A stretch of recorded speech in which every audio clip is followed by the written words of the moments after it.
So time seems to be, for me today, okay. Hello. I'm going to take care of that. So time seems to be slipping away in such a way that how do you be present? How do you be mindful? 1 minute I'm in the other room spending time with my husband in my morning routine, and then the next minute I've got plenty of time to get ready for the show, get things set up, get all of the phones updated and with each of the apps. And then it is like the next step is either is it going to be smooth or chaos, or what are you going to be? So how do I want to show up? My mindset. Or like, what are you talking about, your mindset? Well, we all have mindsets.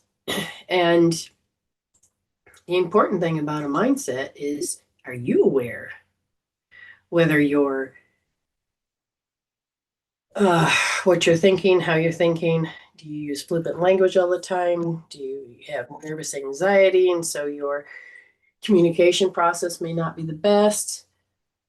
You know, what is the mindset? So your mind is basically how you are very much spiritually beaming yourself into this organic suit. And the mind is set by how you, the first 7 years of your life, how everybody thinks, how you react and respond. So there's always this push and this pull. And the third option is something that, you have supposed to seek out and discover, and hormones kick in by the time you hit 12 to 16. You're in this particular in-between stage. Your brain is now more in the beta state, and if you're stressed, it'll just be in a high beta. But it will be very distinctive that you are learning to think on your own. So you're going to come across the way that you think and the way you're experiencing life. So if you're experiencing life as how you're growing up, you could have been the alpha or you'll be the beta. And then you go through school and you realize other kids are trying to be alpha, and you're supposed to follow the crowd, the in crowd, whatever it is that's, hip on the scene or keen, cool, whatever era or whatever the time period is now. And people want to belong. People want to be connected with people that are like-minded. Thank you. People want something, right? And what could that something be? And it is that feeling of belonging. So we can be complicated people, or we may not be. Let me explain. I was trying to figure out how to make a video so I could put it up, in the reels and the shorts, and well, it never got there because time slipped away. Now I could sit there and be in the mindset of being upset. I did it wrong, failure. So it's in noticing what I'm thinking. Well, I'm not getting upset with myself. I don't have to throw a fit. So my emotional quotient is really good. And I'm like, okay, so maybe the thing I wanted to do could have been the best to do, I couldn't do. And that's okay. That's okay, right? So let's getting back to, you have these mindsets. So you're beaming yourself in, you're looking at everybody and the way they talk, the way they respond, the way that they get their way, the way they get their needs met, the way that the push and the pull is all based on these first 7 years, including your soul markers and your bloodline. Okay, so you can epigenetically pass on the way you respond, the way you act, and the way you be. So the mindset. So your mind becomes very set about your identity and what you're going to do and how you're going to do it by the time you're age 20, 25. It's set. But that doesn't mean you can't change it or influence, because your spirit part of you is something you still can be tapped into. So as I was growing up, in order to live within the household, you find where you fit in. So I was the helper. I was the gopher. I was baited because in the beta position, I would get screamed, or you get spanked, or you get psychologically messed up with narcissistic ways of being.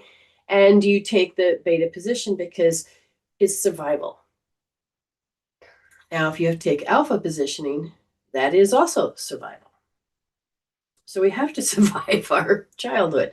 Now, we can have awesome parents, and they're doing the best they can, and that's the evolution of consciousness within the color of our skin, our culture, our religion, our where we are on the planet. What traditions and religions and things are we keep passing down. All of these things. But individually, when you begin to wake up, and usually by the time you hit your 30s, you have what's called a Saturn's return. It's the way the planets are aligned to help you wake up again as that spiritual being. As you begin to wake up, you still have those needs that either didn't get met as a kid, or you forced your way to get your needs met, and you have these habits. Now, as you get older and you start to have the soul's urge that you want something more than what you have, or you want something different than the cycle of alpha and beta, or that mindset that you have to beat yourself up because you hurt somebody's feelings, or this guilt and shame that gets to buttons that can get to control you. Now, having empathy should not be something somebody abuses, but that's the route we took. Now we need to evolution-wise, as a collective, to grow out of that, heal out of it, change out of that. And most people, once you get set, it's like you can't. You're stuck there. You can't. And it's not true, because you can. But this is the best way to finally do it. Oops. Now, what did I touch? I just say I leaned forward and my body touched some knees. Hello. So our mind is set. Well, you can, as a spirit, begin to change your ways, your thinking, because your soul has different needs than your actual physical party. So we have to hear it for that third option. We have to hear it. So Maslow's hierarchy of needs, and it is this human organization. So our first level is that we have these physiology needs. We need have our basic needs. So when you're born, you need someone to care for you, feed you, keep you warm, keep you dry, keep you loved, keep you entertained, keep you outside, is helping you to survive so that you can start to learn how to survive yourself. You can do it yourself. But when you have emotional experiences that scare you with fear, to make you behave, to make you become something, or just so they can get off your nerves. Now, every parent that hasn't understood how to resolve, to evolve, will probably be a mess, because each generation that is born gets born into how it was thought last time, but it's then, okay, this time we're going to think differently, act differently. And so you have every generation that says, okay, we're going to do it differently. Is that wrong? No. It's exactly how we're meant to do it. Now, we're in a stage, the golden era, where our soul is involved. So now you get to see something a little different, because the soul's urge, your ability to wake up and know that there's a difference between having all these experiences and all these programs that have created all these thoughts, and then you have fear and love. Which one are you going to follow? So the first set of needs, if you feel that those needs are met, where you can lay your head, where you can go to the bathroom, where you can eat, where you feel safe, where you feel warm, where you feel dry, where you feel, and so then you have these safety aspects that come, is that body secure? Can you get a job? Do you have property? So there's this sense of identifying yourself in these spaces. So when I moved over here from Michigan to Australia, I didn't have my things. I just had what was in my suitcases. And as I'm looking at my suitcases, that was me. The colors of my clothes or whatever I packed in my bags was me. And I would look around, and these things were somebody else's. And even though I'm here and I'm learning to get my footing so that I can feel like this is, my place too, my body and me says, well, I don't identify my roots here. Okay. And so as I start to collect things that represent my taste, my point of view, then I could feel like this was welcoming me. But again, I was just a visitor for the first 3 months. And you don't touch other people's stuff. You don't move things around. You just don't come in and create chaos, make it all about you. That would be a really strong alpha thing.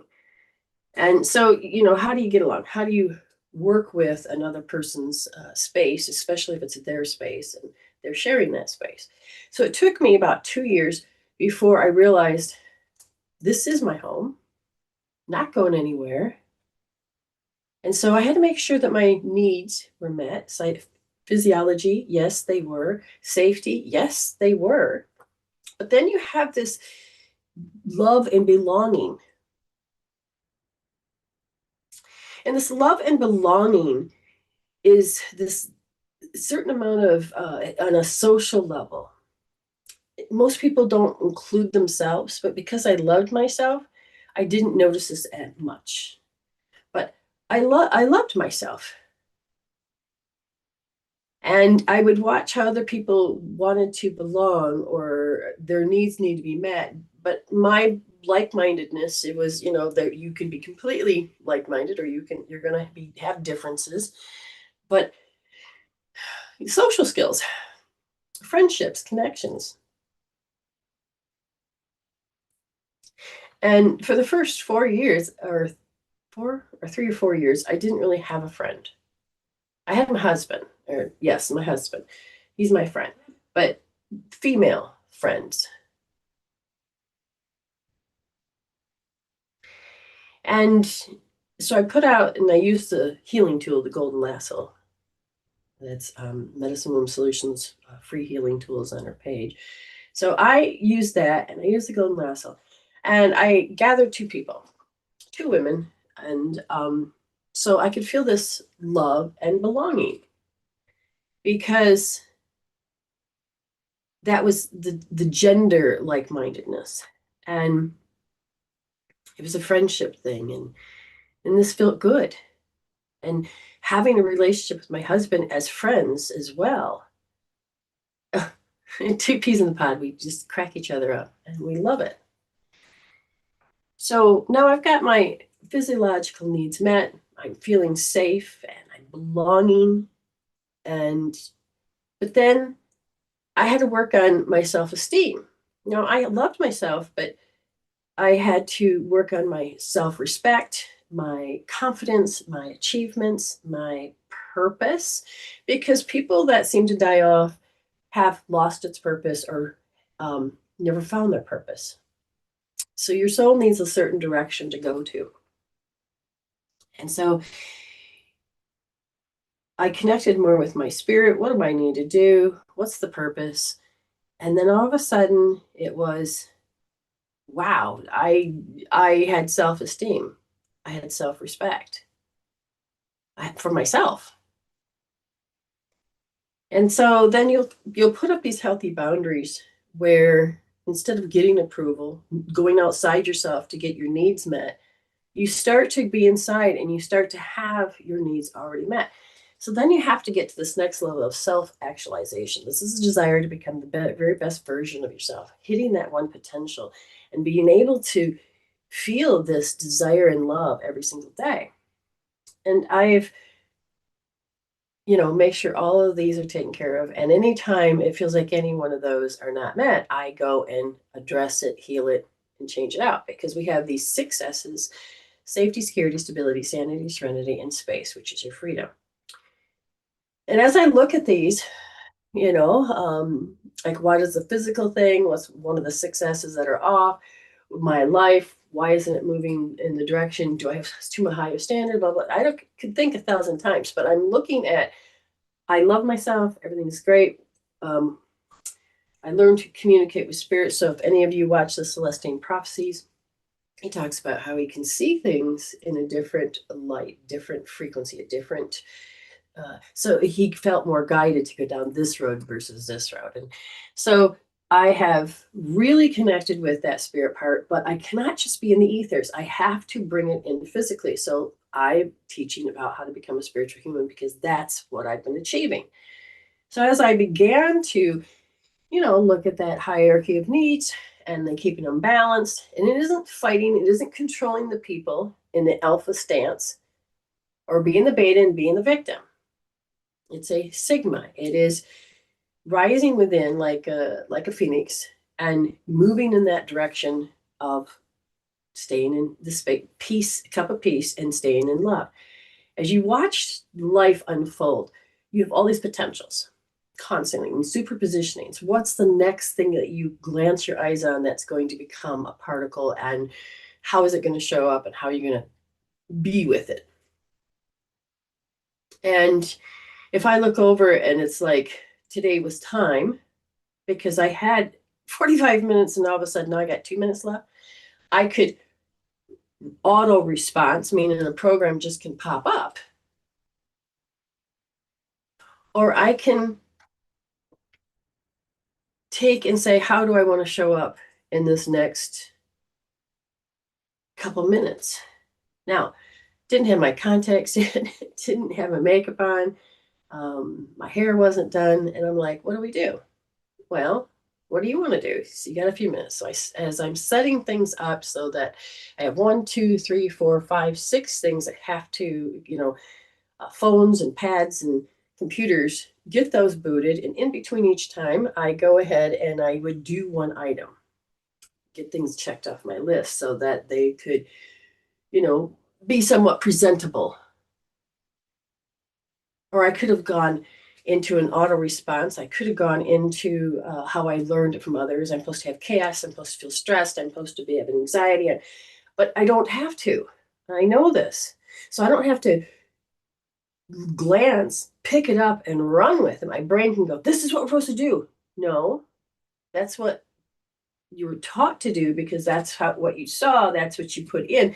But that's not who I am. So I don't have to pick up decisions and run around with them. I don't have to jump to conclusions every 2 seconds. I can sit in this cup of peace. Is my successes, safety, security, stability, sanity, surrounding space, my freedom, balanced or not?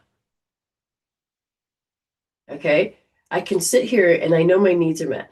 I know that I feel physiology, I feel I've got everything. Safety, I've got everything. Love and belonging, I've got this. Self-esteem, oh yes, I've got this. Self-esteem, yeah, okay, yeah. What is my best version of myself? So I just say what order. So I connect with my heart, connect with my spirit. So I have a heart-brain coherence, and so tell me what is the best way. And I'm not just outside myself, I'm inside, and I'm looking at brain. You have another choice here. Are you, is it useful? Is it helpful? Does it have a purpose? If not, I don't want those thoughts. I don't need something that I've gone through and the way that I handled it before was in a crazy way. No, I know that's not me. And I don't have to look at, oh, I didn't turn that on. And I have to have no, I don't have to repeat what I learned. It's okay if this piece or that, if I didn't get Facebook running, or if I didn't get this running. So you prioritize, you do what you need to do. So I don't have to. I could. It's the easiest, just go to your program. But as I'm presenting myself, I have a choice. Soulfully, I have a choice to run what I already know or choose love. And choose love, I still got everything up and running. And I go down here and go, well, you don't got this set. But do I need to go? Did I nearly need it? No, because I opened it up there. But at the same time, it takes 2 seconds and I opened it now. And what is this? So I can look at the YouTube and say hi to everybody that's there. Hi, this is Amanda. How you doing? I'm holding space for you, sweetheart. I really care about you. Hi, Vicky. Hi. Yes, we got Healing Heart. That's Amy. And then we have Teresa P. And we have Chalkline. And so, tribal members. Absolutely wonderful there. Okay, so thank you for holding that space for me because they're doing the basics. They're holding that space that I'm whole. So I can draw upon other people that are like-minded. So let's getting back to this. What is the real topic about today? I'm in charge of my thinking. And the more that I have my successes, safety, security, stability, standing space, that freedom balanced, I don't have to look outside myself to play this game that the world's plan. So this collective that we all agreed upon is this hierarchy of not the needs as much as it's the collective values level 4, which is yin and yang, or I should say yin and yang, or alpha and beta. Because the soul is a big part of this 5D aspect, this world, this collective that we're creating, you can become Sigma. You can become something by taking the wisdom from both sides. But as you look out, you still can see in the collective, in the political arena, alpha and beta. The beta will always be the one that's the underdog, always has to take the hits. And the other one is like, yeah, we can, we're just going to pick up the energy and we're just going to stomp all over you. And there's this great big division of I'm right, you're right. If I'm right, then you're wrong. And then one has more empathy than the other. But what we need to understand is you don't have to play the role that you grew up with. You do not have to play the role. So if you're used to being, okay, I have to take it on the chin, I have to rise above, I have to, be the victim, I have to, no. The more that I heal out the roots, well, that's okay. I'm used to this abuse or this way of being. Heal that out. Learn to listen. Because the more you watch how another person plays the game, how they have seen something and you've used it, and we're like, nah, we're not going to do that. We still invest energy in the knots. And it doesn't take you out of that separation, the division of yin and yang. Yin and yang is meant to work together in your body. And when most of us are walking around sick, it's because the yin and yang are not working together. And it's a reflection of your inner world creates your outer world. And the more you see the outer world being in division, the more we get stuck into separation of perspectives without the wisdom. So I'm listening to someone on TV, and it usually comes out of the mouth of babes, meaning younger folks, whether it's a child or it's a teenager or whatever. And they will tell you through their school how the cliques are still there. Well, we all believe that we need to follow the crowd. We all want to belong. It's it's cool, it's hip, it's this is the right thing to do. And because if you were to choose to be different, then you would go, uh-oh, there's a weak one, attack. Instead of having empathy, instead of joining groups and pointing fingers and creating chaos, it's tough to being that gender. And it's even tougher when your physical body says you're supposed to be this gender when you're not that gender. And it becomes this gender thing where it's separation, division, and you have to have one side better than the other. And if I can do it, you can't do it. And if I'm doing it, you can't do it. And this division. So we have to begin to listen to our words. We get so wrapped up in our vernacular of how we speak. We can identify with it like we would items. We identify with our jokes like we do saying, hey, this is my home. I'm not a stranger. But as you begin to grow, do you want to keep passing on division as you get older? Even if you never have kids, people are still watching you. So part of the purpose is to be done with this separation. Wisdom is the key. And how does one want to do it? Usually it's the ones that have the empathy, that maybe have the energy of the sensitive or the kinesthetic, but it's you understanding that you're not a victim. Healing that out, healing what a victim sounds like. If you can catch that it's victim language, or you're communicating as if you have to chase down your dreams, it's out there. Granted, we need to do this, this, and this, and everything else will flow. That's different than, oh, it's out there. And everyday life of getting up, of taking care of your needs. You got to go take and go poopy. You got to go pee-pee. You got to take a shower. Some people don't. That's fine. But you still got to take care of this organic suit. You got to still feed it. You may have to clean your house. Some people don't. That's fine. That's up to them. But there are certain needs that this organic suit requires. But we are the one that gets to drive the bus, per se. We get to decide what is the psychological needs. If we stay in the victim, then we're always going to look outside ourselves for it to be fed, fueled, and taken care of. But if we learn to go within, listen more with our heart, we can change the programs in the subconscious mind. Healing tools isn't just, oh, I get an ache and pain, let's fix it.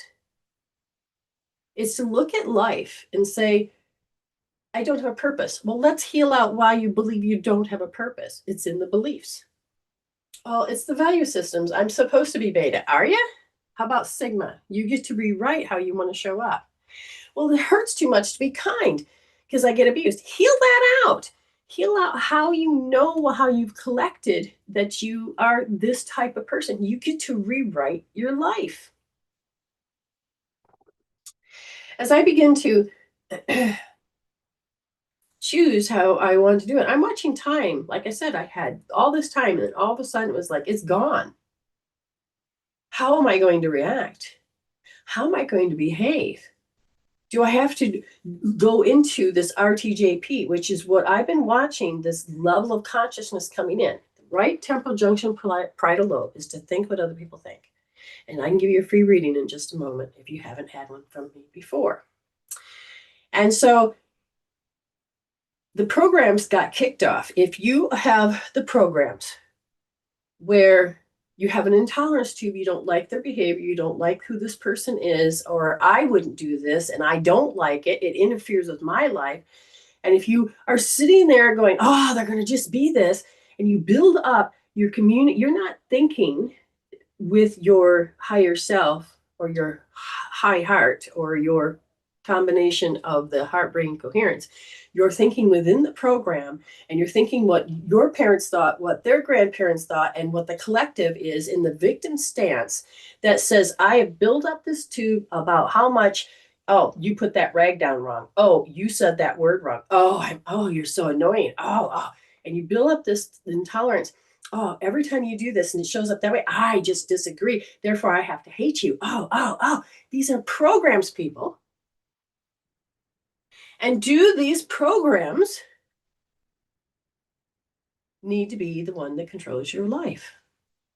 Because these programs, you look through that lens and you're like, yeah, you do it wrong. That's wrong. No, I'll do it this way. You need to wake up and take accountability. Because when you start working with that RTJP, and it starts out when you're 2 or 3 years old, you haven't really built up the cognitive skills quite yet. Okay?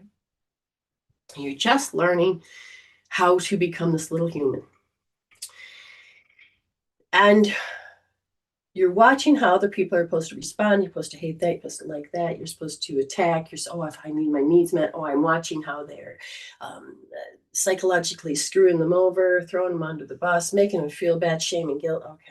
Okay. So now you know that somebody's in your world and you're like, oh, they're going to do this. And then you get caught into it and you don't want them to do it. Then you're sitting there and you become what's called the hero's journey. Okay. It's not the typical hero's journey, but inside it is, I have to win. I have to take care of that need that's driving me crazy. I need to calm this need down. So I got to control the outside. I can expect, see, I knew you were going to show up that way. And this is why I hate you, blah, blah, blah type thing.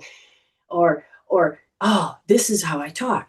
So if you're not sure how you're talking and all of a sudden you're picking up these bad manners and you go to pass on to somebody else that doesn't talk that way, you could be, I say bleed all over. People say, no, I don't like that word. Use vomit all over. And that is your energy of that language can become such a nocebo effect. It can draw people down.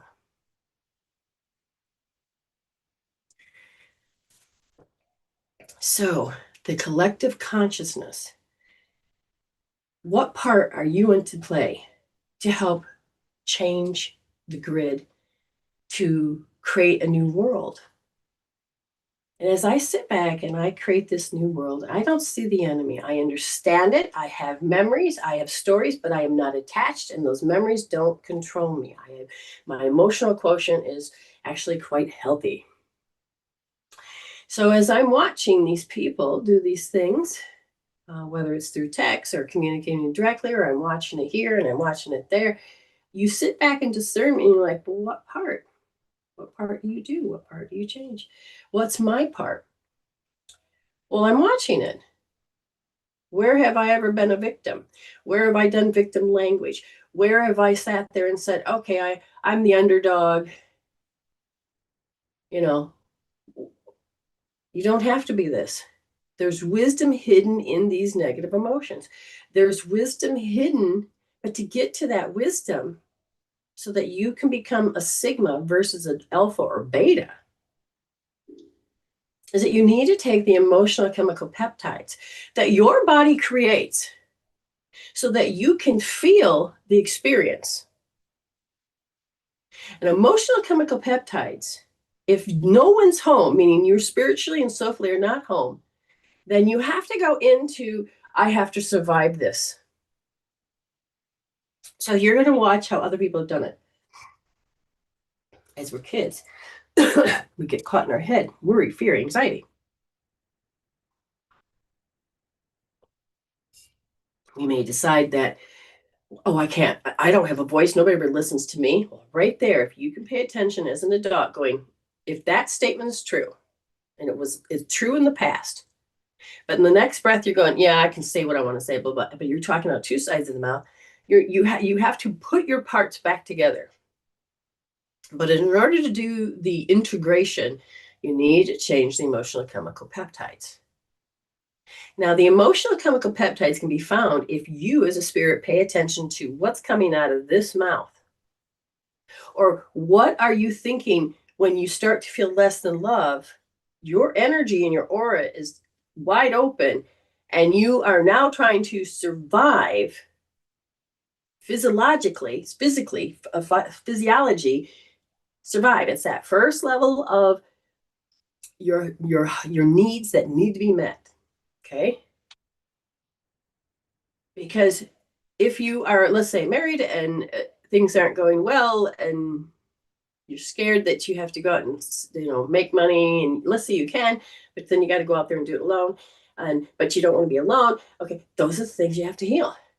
But if you feel that, where am I going to put my head tonight? That was certain. Now it's uncertain.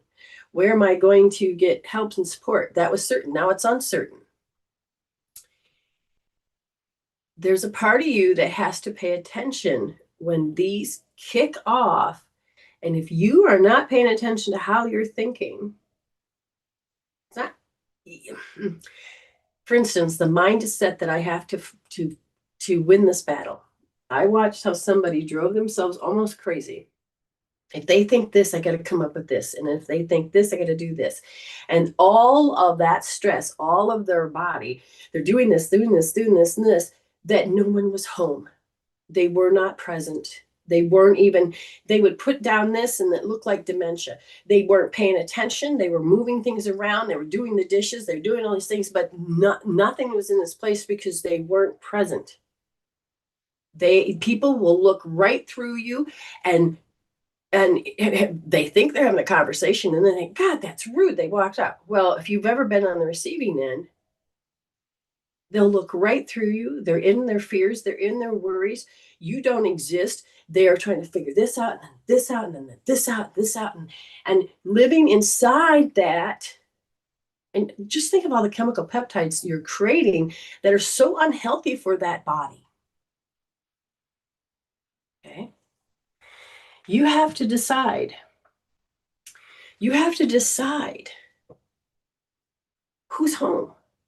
Who's going to be present to notice that you're thinking, but you're not thinking if the program is thinking. If you're spiritually learning to be present and to be that spiritual human, to be home, then you can pay attention because you're listening to that program that's thinking. That's the 5%, not the 95. The 95% is the subconscious mind that says, this is what you've already learned. This is why you don't have to keep relearning how to drive a car, spread a piece of toast, how to do the dishes. You know, you've done it so many times that you've gotten professional at it that you forgot how all of the steps, because now that is second nature. But when it comes to these programs of how you survived, how you had to process it through, how we were left as a kid to figure it out ourselves, that is your job now to understand that you're the adult that's going to help your littles. You have to be the adult to listen, stand back as your spiritual self and listen to your thinking program. Don't have it be operating instructions. You can stand back and say, wait a minute. I just said, and you don't have to pay attention. You don't have to be controlled by the emotions that are created, the emotional chemical peptides, out of these thoughts, because the program is already saying, I'm going to make you feel it first. Then we will talk. And then you can hear it. I want you to pay attention to the emotion. I feel awkward. Is it true? Well, you look around, well, no, but yes, it was in the past. Your soul is saying, can you heal it now? Can you get that life force back now? Because we have a lot of things that we want to do that is joyful and purposeful and to move forward. So as I'm watching this, somebody was yelling at me and I came back with equal force instead of just standing there taking it like a kid. And then they're like, what? And I says, we all have to take responsibility. Because in your head, when your hero part of you goes, well, I said it very innocently. I did it. If somebody's responding to you in a negative way, that may not always be the case. You have to understand your tone. Your gestures are heard before you say any words. So if you're shocked or if you're in pain or if you're this and you look at somebody and you say these words, you're looking through a lens of a program that was already set off. And when did that get set off? Hours ago. Because you're sitting there with your RTJP going, well, if they do this, I'm going to do this. And if they done that, I've done that. And I know they're going to do this.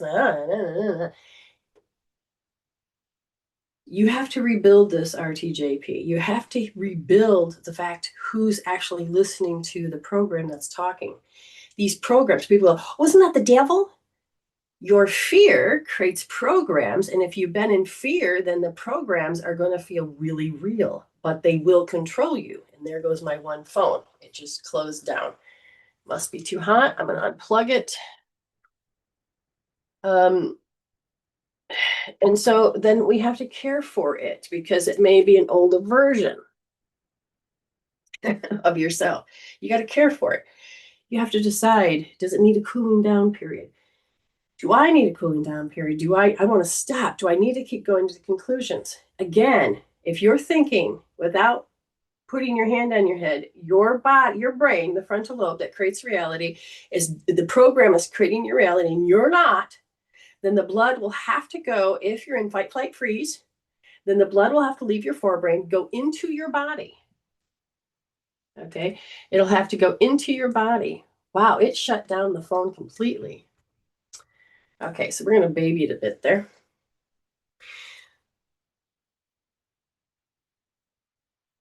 You can breathe life into something if you are a spirit that shows up. So as I was walking, I don't know, I think we did like 7K yesterday. And as I was walking, my body's like, oh God, that hurts. And I said, where? Oh, here. And I said, how do you know it? Because it feels this. I said, okay, pain starts in the head. My brain is saying there's pain there. It's like lacking something, needing something. And so I'm like, okay. And then all of a sudden I said, Spirit. And the next thing you know, I'm listening to this particular storyline. And it is, you're born with healthy. Let's say, oh, this baby is 100% healthy. And it's not until the environment starts to make it so that it becomes unhealthy. But again, if you're born great and as you don't do anything, then it can get sick because it's called old age, right? But that's not true either. Athletes, they're healthy, they're born great, but they work on the muscles, they work on the mind, they work on this, and they become awesome, amazing. So if my health was, let's say, 13 is good, great, and then my health becomes an 18, that is like real bad. My body is starting to not be present, it's starting to break down. But if I became an athlete in some form to help my body, yeah, we've lost that phone right now until it cools down. So I'll turn it back on as soon as it stops overheating. So the 13 with an athlete, if you use that as a marker, let's say it can go to an 11 of health. And I've had some friends that are like, okay, one person needs a kidney transplant, so they have their family get tested, and the one is an athlete, and the athlete's heart. And if you don't understand the athlete's heart, okay, so my husband has an athlete's heart. So they go in, and his like resting heart rate is like in the 40s, and they're like, oh, there's something wrong. Well, no, that's normal because an athlete's heart beats different and because it's healthier. It's like a Cadillac or Lamborghini. Whereas when your resting heart rate is an 80, that's unhealthy. But if you can get it to 60, that's okay. But if you can get it, if you can, but you can improve it.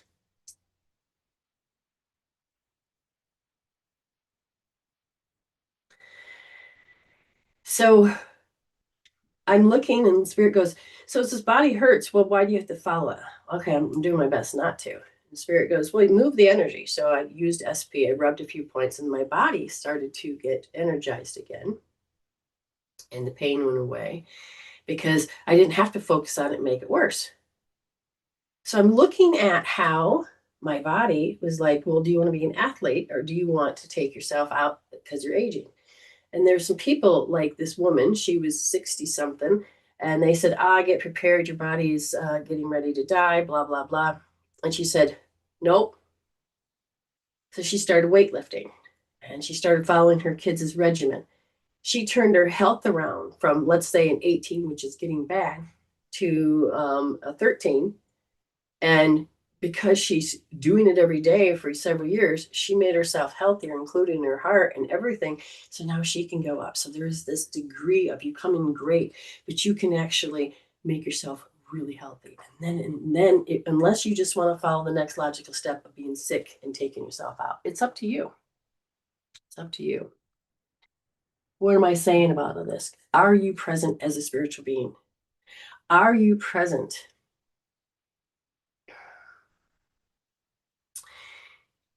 Or are you just being present is knowing that when you're doing the dishes that you're following, I'm going to put the fork over here and this not put it in the freezer.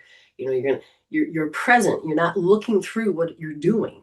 Most people walk around looking through people, looking through objects, looking through, because they're wrapped up as that 95% program self. And they're thinking within that 95% program and making it worse and coming back to protect yourself because your needs are not met. Look at Maslow's hierarchy of needs.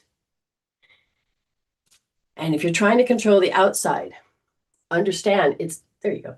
Trying to control the outside, it's important to begin to understand then your needs are not met. You need to begin to heal in here that the alpha and the beta. You need to not be either. You need to take and become the sigma. And that means you're going to take away those triggers that might put you in that position that you have, that you lose, or that you're the underdog or you're the issue. Okay. You have to put yourself in a position to notice if you are being less than. Fear tells you and convinces you that this stuff is real, and then you go out and collect it, and then you live behind it, and then the emotional and chemical peptides is the intensity that says you're supposed to feel this and then think. You're a spirit human. You can pay attention to what you're feeling and thinking, and you can become in charge of it by paying attention to how you would look at yourself. And notice, are you in the program? Are you just walking around and looking through this lens and looking through people and looking through things, and you're not really present? You have issues? Measure them. Use a tool. Get the blood back up in your head. Become your 5% and let the program take the emotions off the program and let the program become a memory, because the wisdom is what's going to help you grow. Does this make sense? Okay. I'm going to look and see. We have some people learning the programs that are running and then the programs that are running up against. Very good. Very good. Very good. Yes. So if I'm throwing a fit, I'm going to ask myself, where did I learn this program? How old am I? And then I'll heal out the pain and the suffering so I don't have to fall for it again. I don't have to take the bait. I don't have to hear and pay attention, because when you're in that program, if they say this, it means they don't like me. Like I said, it's been rampant this last week or so, and I've been watching people just hate themselves, denigrate themselves, and the self-pity is what we had to do to survive. But we can't see the light of hope to get out. So you get stuck in this particular programmed self that you're not allowing yourself to be able to become greater than the program. Okay? You can't become greater than the program. That becomes the problem. Is that you have to begin to know that you're home. You don't have to play this alpha and beta. Sigma is when you look back and you don't have to be in charge and thrust yourself over everybody, and you don't have to be beta and stand there and take it. Sigma is this choice point where you're going, let me just reevaluate this. Do I really want to do this? I don't have to. Done. But we care about what people think. We need their approval. We need that belonging. We need that sense of having somebody like the things we like, and so we can have that sense of that. And the problem is we lose who we really are. Okay.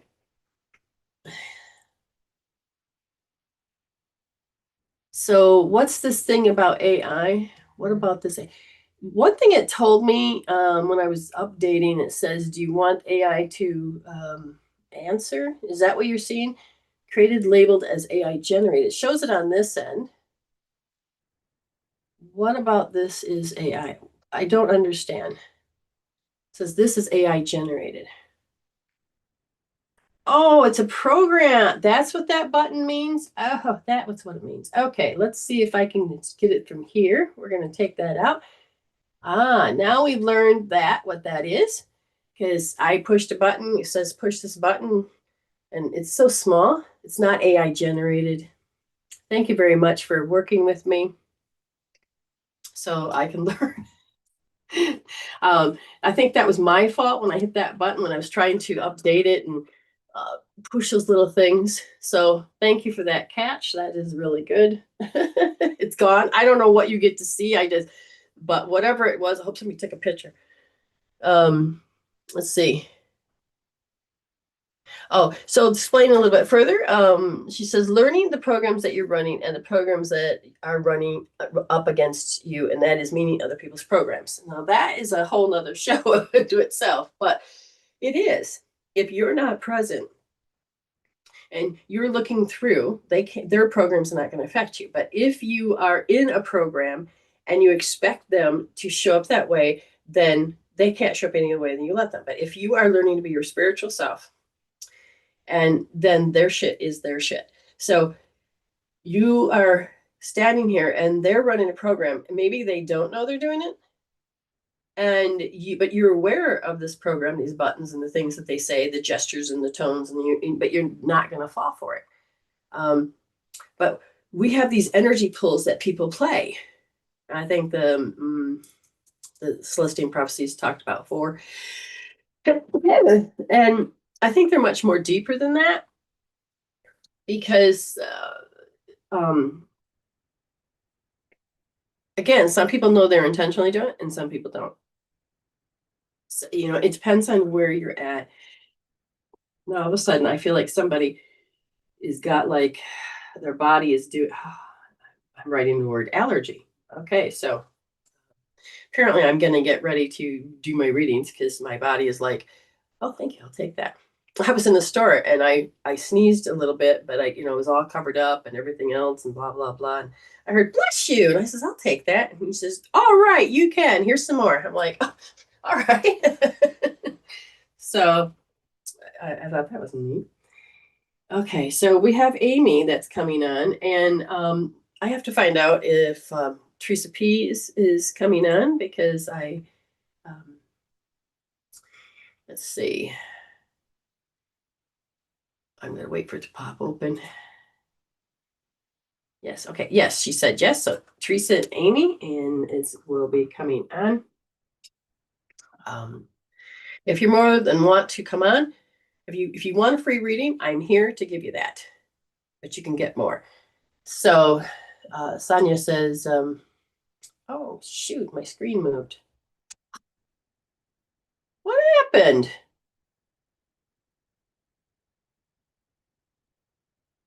Okay, this is weird. Now that phone is not showing it. I saw somebody wrote something unless they took it off.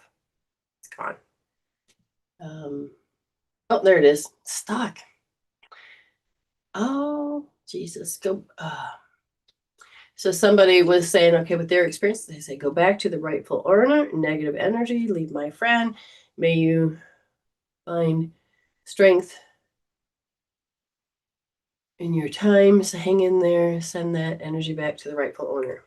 And yes, there's different variations to this, but you get tested every single day with people's energy. Some people deliberately throw it intentionally. Some people sit there and will talk behind your back. It is your name's on it. And this, again, could be a whole complete another show.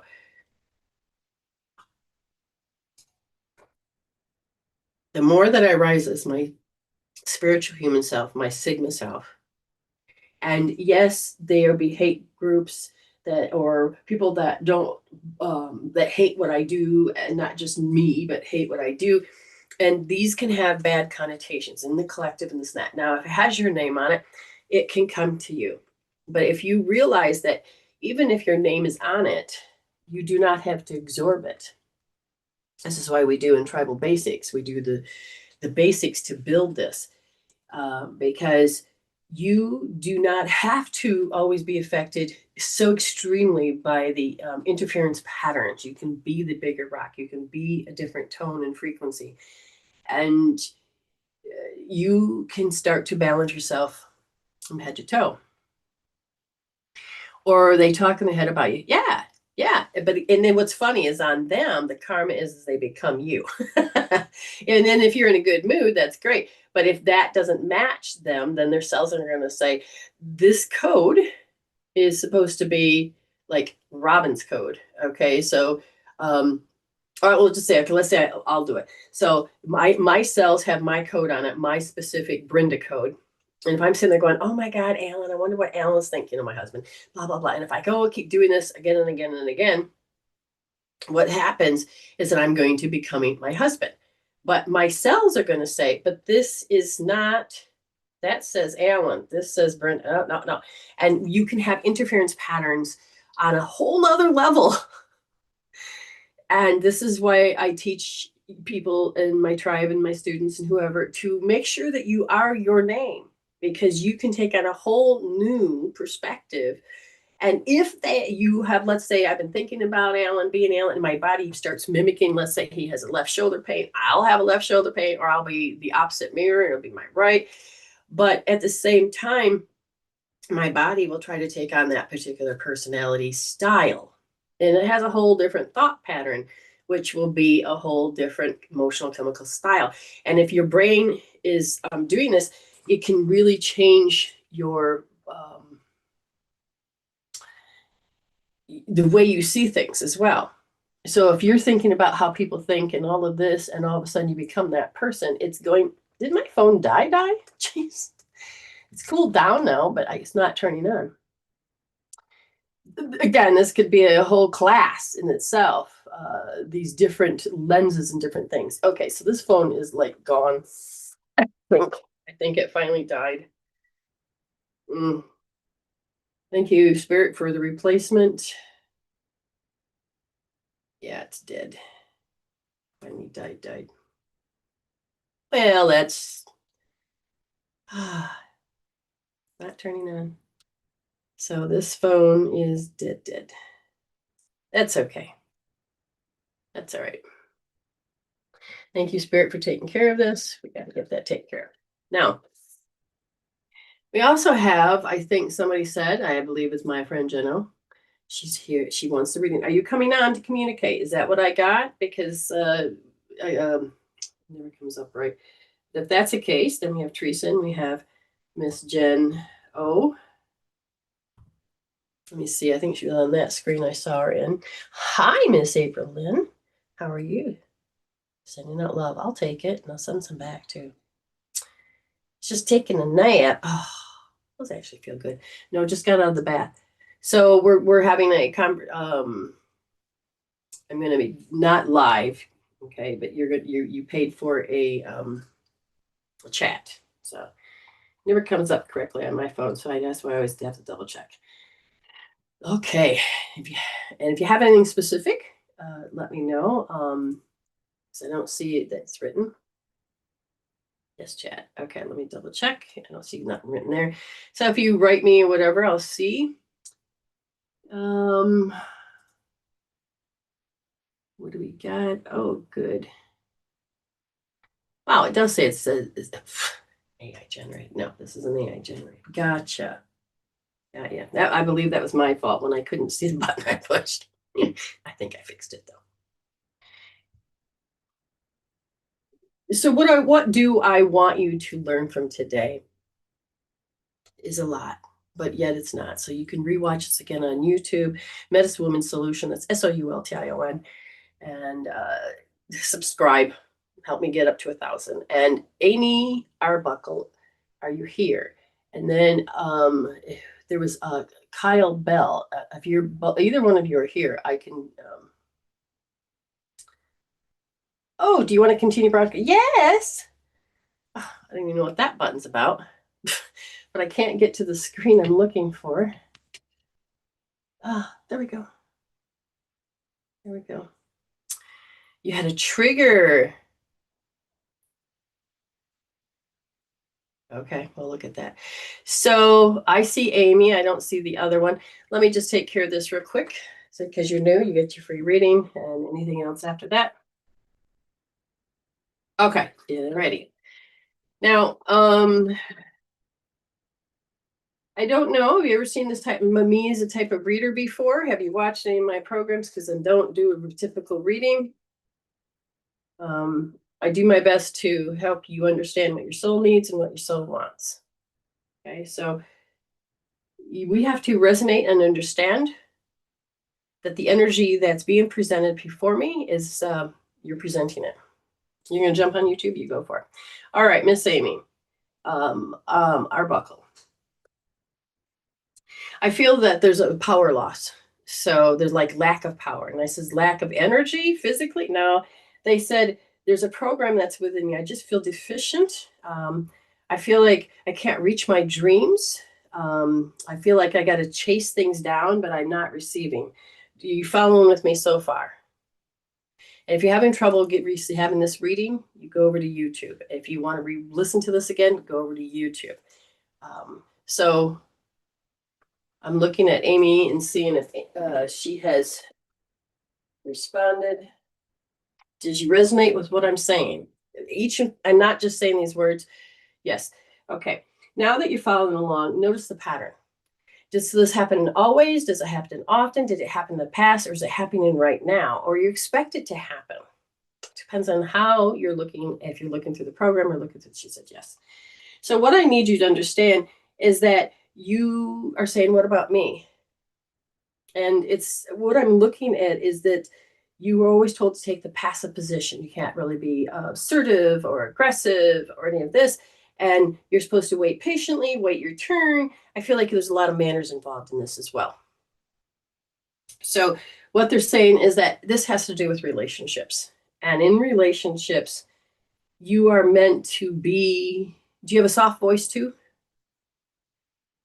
You have some skill building to do. So I says, what do you want them to really address? Notice how people will say what they want to say to keep you from growing. Well, you can't do that. Let me do that. I know better than you do. So do you have somebody in your world that doesn't really want you to grow? They want you to stay with you, stay with them, and take care of them. Are you living at home? Are you living with somebody? Because I feel like they have to have you make them feel better. It sounds, I know, because there's so many avenues here, because it says they want the best for you, but yet they have these different way of communicating. Maybe they're negative and they're taught. Maybe they play the victim, or maybe they need their needs met and you have to fulfill them. Well, what's happening is that you can't help but to say, what about me? Because that soul part of you wants to do more, but maybe you feel like you have to be there because of an obligation. Maybe they're sick, or maybe they're not sick, but the thing is you're still being pulled to stay. And I said, they said there's this conditioning that you learned when you're about 5 months old, that this is how people function in a conditioning household. And one of them is just purely out of habit, that when they invade your space with their ideas, with their thoughts about your life, you don't realize that they have the pen of your life. And it sounds good. They put that shadow of a doubt in you, and you do your best to think for yourself. But this is pure habit, because the main thing that they invade is their disapproval. They disapprove. So their energy of disapproval, and that hurts you from what I can feel. Does this make sense? So does their disapproval hurt you? You need that approval. You need that love, and you need them not to, is it the eyes? What part of the gesture speaks louder than the words? And then when they do speak, they have the tone. Because then your auto response is that you have to be conditioned to deliver to what they expect, so that you know that you're a good girl. And your peace is gone, and you don't want to create war. So then you don't trust who you are. And then you have this helplessness. You go in this anxiety. And the next thing you know, you're back to where you started. I said, how, on a soul level, what would you like her to heal out? Well, she has to heal out that her peace has got to be gone. Her peace is gone. So she's stuck on knowing that her peace is gone. If I go to do this, they're just going to do this and my peace will be gone. There's a conversation that you're having within your head that really feels the lack of power. And if you can measure this conversation, or you can measure this, oh, why try?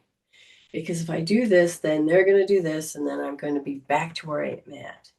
If you've ever had this conversation, it is time to decide to measure it and then tap it out, heal it out, change it out, because this is one of the things that cause you to loop back into, so you don't grow.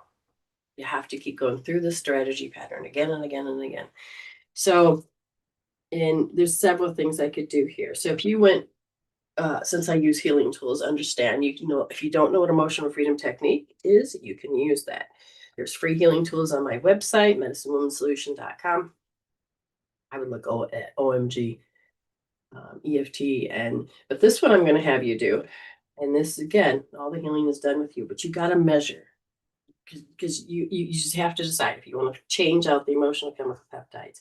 You do right wrist, and you're going to lay down your finger on the second. So that's where your thumb will go, not here, but to find it, 2 fingers. So it'd be R, right wrist, 2, and then push your thumb in deep, not soft, but deep. Then you put your finger here, so you might create the letter C, safety, security, stability, and you then take the heel of the palm. Now this is important because you got to get the blood to come back up to your frontal lobe. Right now it is in your fight, flight, freeze, in your stress state. So you put the palm here and drop your fingers. And you sit here in the measuring of how I know this. I don't have peace. I don't have this. I don't have that. And you stay there. And you, after you measure, you say, yep, it's a big fat 10 and beyond. 15 minutes. If you feel like it's still there, check to see whether you're saying it's because of this, it's because of this, because of this.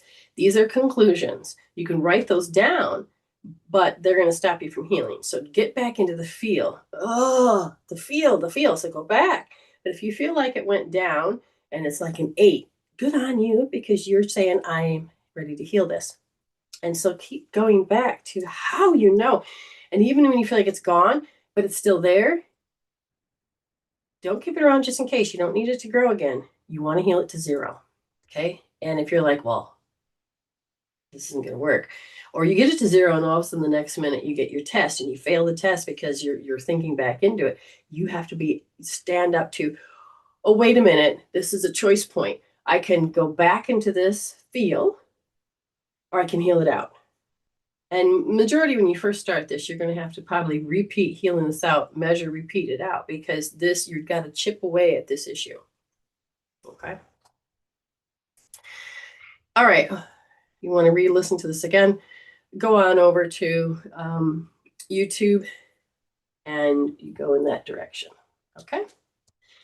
Now, I don't see anybody else that's new, and we're going to jump right on over to hello.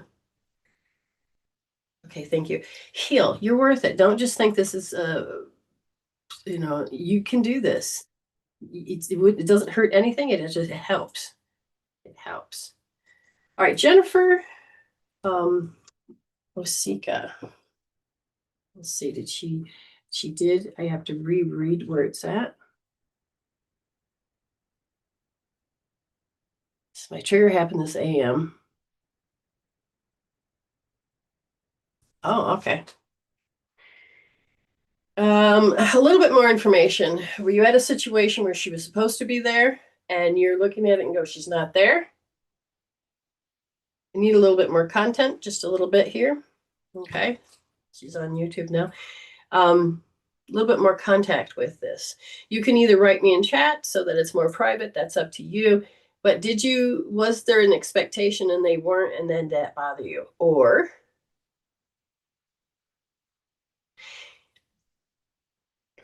I'll wait just a second or two and see what she says.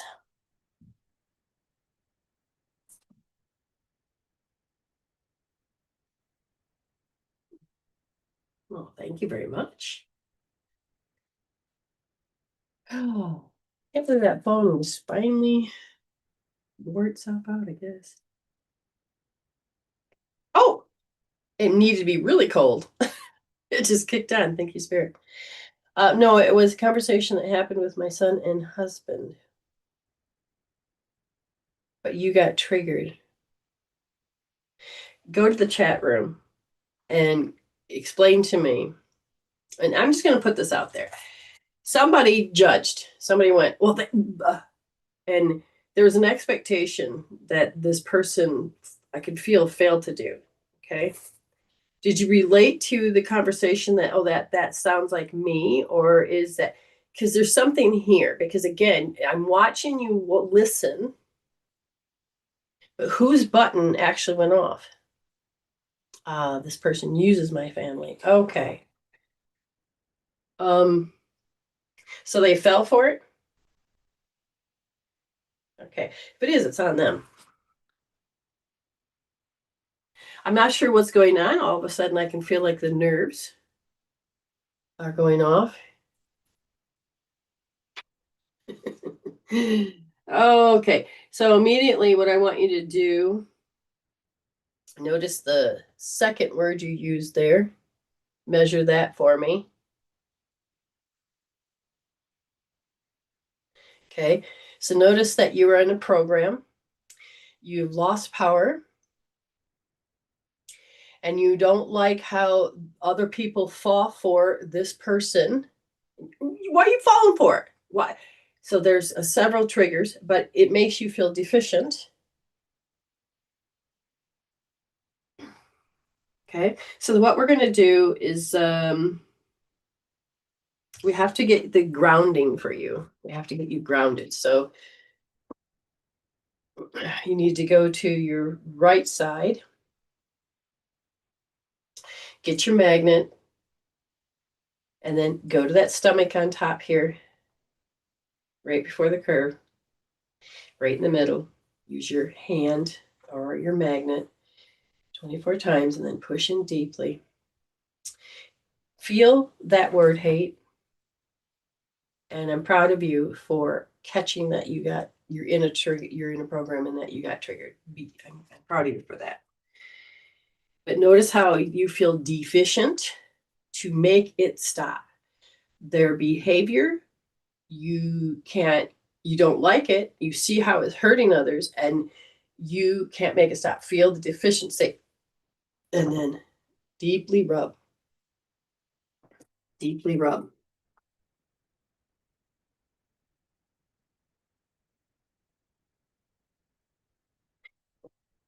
What I see is that do your husband and your son over identify, feel over compassion? Do they relate to that thing? And then all of a sudden you're like, that causes them to think differently. And you're like, don't fall for it. Okay, they can't see it, but understand when you're watching this and it plays out, you want to become very protective, very human, very self-centered, very much into the program. And you are going to go back to the stomach, but this time you're going to go to the left side. And you're going to feel how deficient you are that the people you love are be controlled by this person. But I want you to feel how you want to mama de bear them. You want to protect. You want the wake up. Feel the deficiency. Magnet. Push in deep.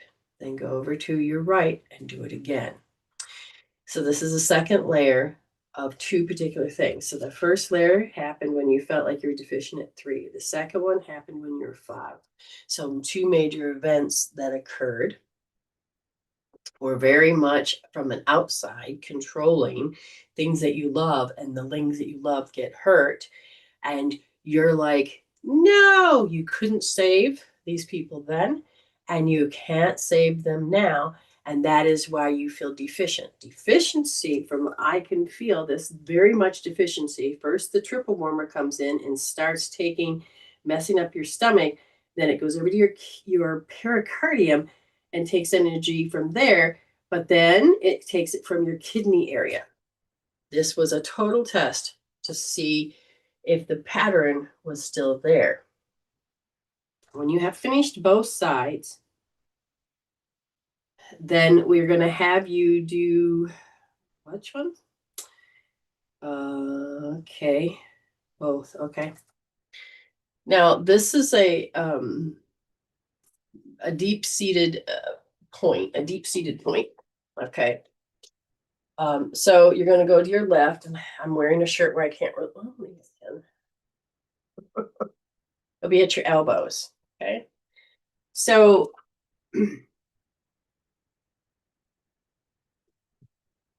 whoa! Slide off my platform. Yeah, you feel in your shoulders now. Okay. So at the bend, you have all this whole area. It's not right here, but it's like right here. Okay. So it's not like when you look, it's not in the middle, it's not here, it's right on the curve at the bend. Okay. You're going to do left side first, then the right. You're going to use your magnet, and you are going to deeply penetrate that. Really get in there, good 30 times. Okay. Because that's the large intestine, but this is a deep-seated issue that is so deep that as a spirit being, congratulations for catching that that the trigger has created such a live effing experience. When you've done this, then you're going to have to sit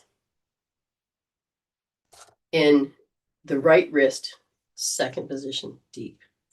Now, you do this, and during the show, and you're going to take that number of this 8, this, okay, that you can't make it stop, you can't save them, you can't do it. And you feel deficient. I want you to measure deficiency because you can't save them, measure that. But it is in this, I'm stuck repeating this. Okay. That's kind of where my infusion goes. Oh, interesting. Okay. But anyways, you're going to end up holding, once you've done both sides, using that magnet there, R2D. And then I'll come back to you. Now we're going to go and get Teresa. We're going to leave Genosika to begin to heal as I'm in this doing the show. I'm going to go get my link to give to Teresa. Where is the link? Oh, there it is. And Teresa, we're going to bring you in. There you go, honey.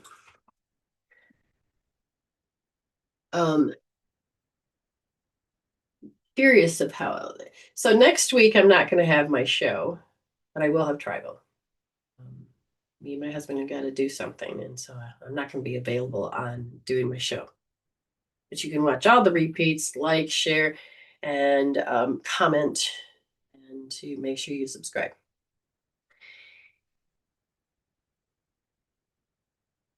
Okay, and that is over in, well, you can do it here in TikTok, but I'm doing my best to get it up on YouTube.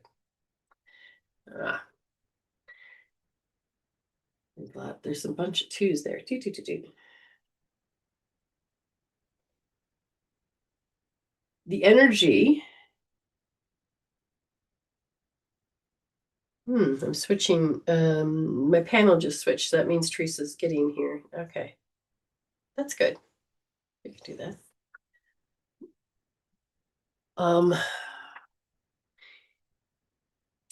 Her body has been displaying something physically.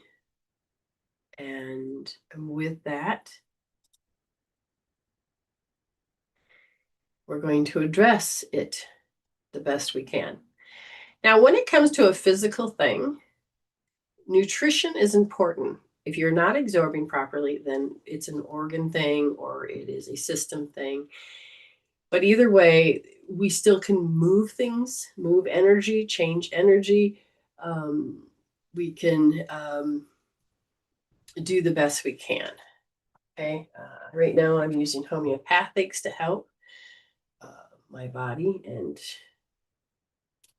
I'm using nutrition as well. Intentionally using more.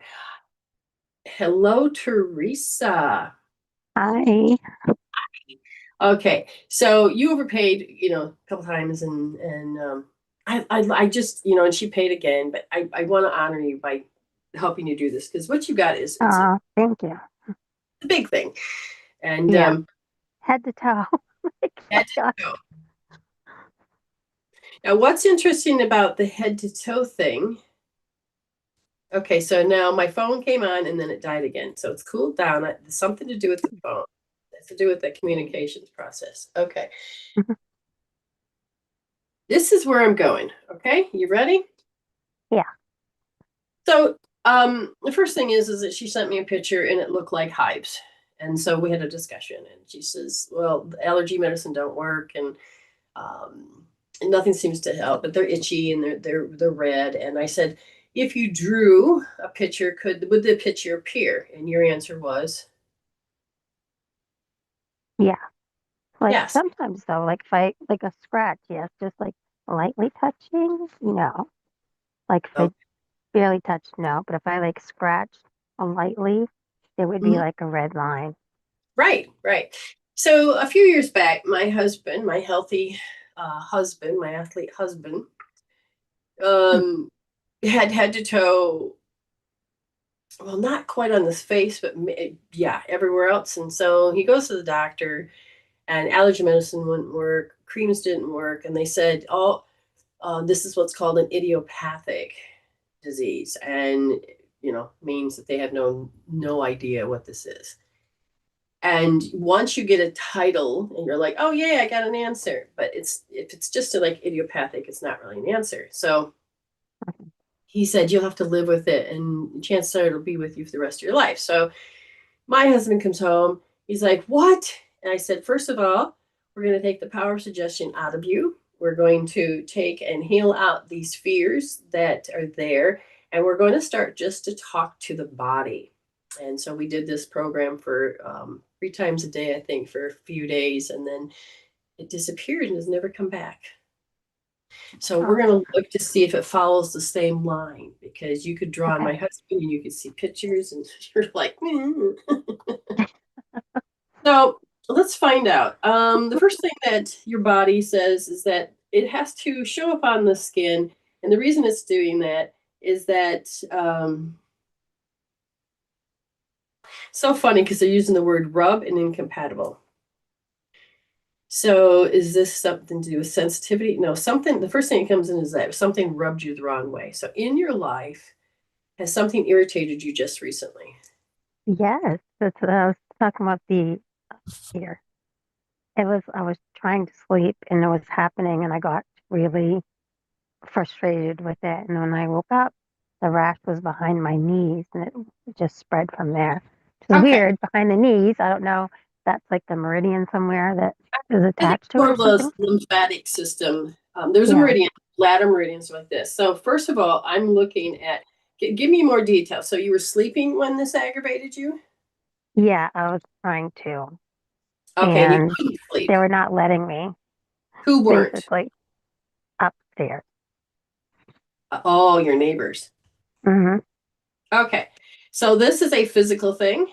And what particular noise were they doing? Pound, pound, pound, music, music, music, Stomp, stomp, stomp, stomping. stomp, stomp. Okay, Above, right above me. all right. And so as you're drifting, I said, so I'm looking at it and I said, so did she have this when she was younger? Yes. So did your brothers, were they annoying? All the time. So would they make noise and things like this all the time? I don't remember the noise, but I'm sure they did. Okay. I'm looking at the fact that do you need this certain amount of noise in order to feel like it's home? No, you are, it reminds you of your parents. So I'm listening Yeah, to what do you mean? Yeah. there was a lot of noise with them and stomping and fear and stuff when they fought when I was a child. So yeah, that All makes right, sense. so it's related to the parents. And I said, is this to make it so that you know that you feel like at home, or that they says that you feel deficient, that you can't make it stop? Hmm. All right, so I'm looking at what age, and they said when you're about, geez, 3 months old. All right, And 3 months old, I said, you can't make it stop. Is this your belief? No, it's my parents, both of them. No, mom. Okay, so mom couldn't make something stop. Yeah, that makes sense. And so you would have picked up all of the emotional chemical peptides. Now, did she breastfeed or bottle feed? Breast. Breast, okay. Mm-hmm. Chances are you got the emotional chemical peptides from the breast, and they're saying Yeah. yes. So you literally felt that deficiency was part of your this is how I'm supposed to be as a little human. I am not meant to be able to cope, handle, and deal and pacify. So we know that there's not really a coping tool.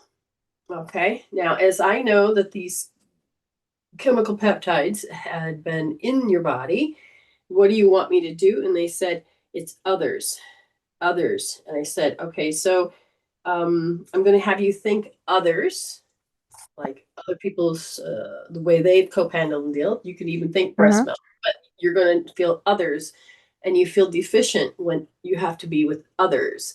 Or in this case, you're in the hot room below and you have others. Okay. Right. So you also have to see how, well, you want to do both? Okay, they said, wait. Okay, so this was your part of your normal life. Then what we're going to do is we're going to take a magnet to your spleen, because your spleen is showing that it can't handle. Okay. So you're going to go to the right, and you're going to go down inside the inside leg, follow the big toe, past the bunion right there. Do your best to use a magnet, and then do some pressure.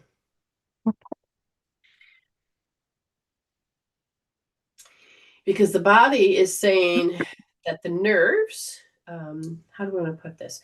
So, like in a concentration camp, where the torture room is, that they would put one drip of water right here, and this is the bladder meridian. And the bladder meridian starts here and then goes down. And it's interesting that it's the back of the knee. So you can't have your destiny. You can't do what you want to do because you're controlled by the outside or by another. So the nervous system, if joy was tapped in, your body would feel joy. But if you are stressed and and this is constantly attacking, which is in this case, you're trying to sleep and it's constantly attacking, Mm-hmm. it's telling your nervous system that there is this that it has to be. And so your needs of safety, security, and stability were not met. Your Maslow's and hierarchy of needs was not met. See, now you've done that. And what I'm looking at is that, here we go. So now we want you to just say the word deficiency. And we want you to use the magnet again and go back down to that same spot, that spleen point on um, the right. We're going to go make sure you You know read when your. you said the drop of water on the forehead, it Yes. honestly made me instantly remember this nightmare that I kept having when I was at the hospital, when I had the hospital stay. I kept having these nightmares of different things and something like that. And so I don't know if that could be related, the nightmare of telling me something or not. Oh, yeah, it can be. I feel like this is also a past life thing. I feel like it's Hmm. a past life marker, which means Yeah. you probably experienced where you either did that to somebody or in a karmic aspect on that cycle of a soul thing, Hmm. or had to be on the end of receiving it in this life, or Okay. another version of that, or you didn't have that experience, so you wanted. Do you understand? There's all these different Yeah. perspectives that we're meant to Yeah. do. So I'm not really concerned about the past as much as the body has memorized the live experience. Okay, so I'm watching how this happened around 3 months old, and your body felt that it was taxing the nerves in that fashion. And so the nightmare was that it wouldn't stop. Hmm. And your nerves are saying it won't stop. We can't make it stop. We're deficient at making it stop. Okay. So now what we want you to do is understand that this is also the conditioning. There was no unconditional love. This was conditioned. And so the Yeah. conditioning was that habit. You are having to be conditioned. So there was tactics and tools and things that were said, gestures and tones that were all to parent you. Mhm. And so their energy would invade your space to change your behavior before you changed theirs. Okay. Mhm. So the outside's always going to be loud and obnoxious. So we're looking at how the upstairs is conditioning you, but you are going into your fight, flight, freeze, but you're also going into a pattern of you can't make a stop. You're going to drive yourself crazy. And Mhm. what I want you to look at this is this broadcast energy is that the outside can control you and you're deficient to make it Yeah. stop. I'm just helping your soul really make this picture clear. I want you to hold L3D for me, and I want you to feel how the outside treats you like an object, that you're not really anything other than, you know, they have all Mhm. these issues. You're an object. You're just an Yeah. object. So Makes feel that. sense. Hold L3D for me. You know what And else that kind of, gosh, got the word. You realize something? Epiphany. When you were talking, this may help somebody else too. Like you were saying how their words and those conditioning me as like a 3-year-old, but also the words like or my father to my mother conditioning her like in the marriage would also like conditioning me at the same time, like through that and the breast milk. So that's like boom, boom, boom, like yes, down the yes, line. yes, yes. And that's like the tapping of the to the nerves. Hmm. And so I want you to really feel that attack, feel that condition, feel these nightmares, feel it. So hold L3D, and I'm just going Okay. to have you hold, and then I will go Sure. check on Jen O real quick. Okay. I'll mute All me right. and you can. Yeah, I'll mute you real quick, and then you go ahead and you just oh, she already did. Okay, so Jen O, how are you doing? How are you doing? Were you able to measure these things, and did you know what you measured? So hopefully you wrote it down, that you know what your starting point was, and have you been able to do a difference? And then while I'm waiting for that, I went and I actually got my hair cut, and he says it's too heavy. It's so heavy. And I'm like, heavy? Now, I don't usually like my forehead showing.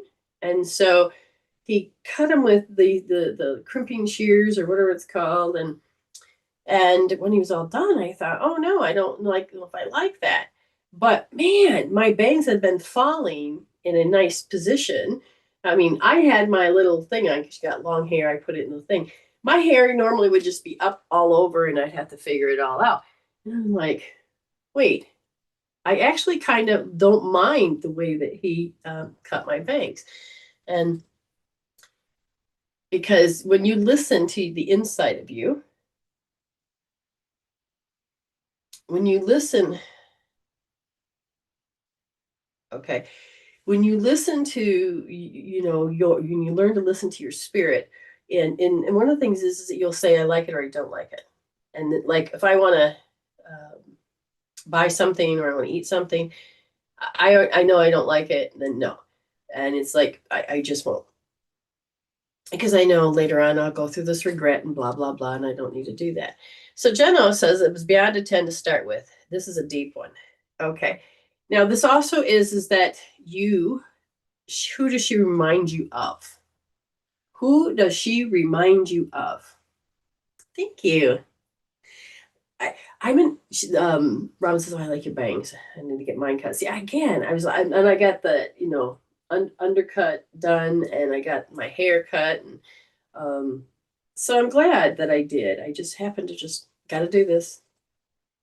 Because I've seen people have short bangs that are up here. I can't do that, and normally I don't like the. This is kind of different. I didn't think, because it was just cut, no big whoop, but it did make a difference. So I'm waiting for her to tell me who it. She says when I bring up, she just uses them for him to pay for all the stuff, manipulate them, and then I get gaslit back. Okay, but does she remind you of a family member growing up? Remember, you had siblings. You don't have to tell me which one unless you write privately. But you would have this animosity, jealousy, this frustration, this, and you're like, can't you see the game? Okay. But regardless, because when you look at this, it's like your husband and your son are mine. Them freely giving and being compassion or something, you're like, no, that's mine. You have to hear, yes, you have to hear how your little would be at that very, very young age of how there was like a competition or they got and I didn't, and that's mine, and now you get to have it. I don't want to share. That's the deepness we're going. Okay. And if you're not there, hold L3D, because all of a sudden you are meant to feel small, which is they that were giving, in this case, AKA mom, that was giving to somebody else, and they had to get you stopped from throwing a tantrum. And you learned how that feels, repeated it, and it shows up now. And you're like, ah, exactly. She's a thorn in your side because what should be yours is yours. And that you're protective of these people, and yet they're an adult that is choosing to do this. But the very thing that they're giving, whether it's attention, approval, money, whatever, it does not set right with you.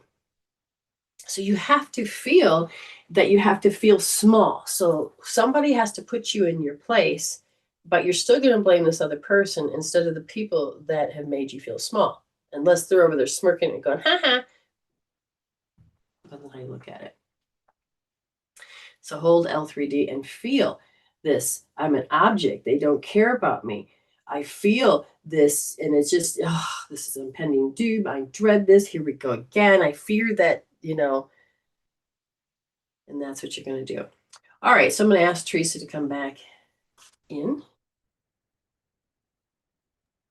Hi, Teresa. Hi. So I had you hold that point, and I don't know Hmm. if anything moved, but what Yeah, did I you, started like at 8 or 9, and now I'm down to a 2. now what I want you to do is I want you to notice that when you're feeling, I want you now to hold that point, but I want you to feel outside yourself. Imagine that you're trying to fall asleep, and outside noise, the outside noise, okay? Because I feel like this also happened in the womb too, the outside noise. And I want you Yeah. to take your eyes and look to the upper right. And I want you to, you don't know really what it's about, but I want you to imagine that, like, for instance, oh my gosh, they must be standing on stilts, pounding on the ceiling, or they must be sitting there with sledgehammers pounding on the Hmm. ceiling behind me. I want you to just construct in your mind images, pictures of what the heck, what is this? Your brain is trying to do the next best guess, okay? And Hmm. so it's in its position, it's got to create certain pictures with these sounds, Okay. okay? But I want you to do, and then once you feel like you've done that, give me a number. 10. Remove, transcend, let go, look down to the lower right, and I want you to feel that outside. I want you to feel it, not just the pictures. I want you to feel it, because it's like vibrating through the whole body. Hmm. The more you focus on it, the harder it hurts. It literally is driving you insane. Hmm. What number is it? 9. Okay.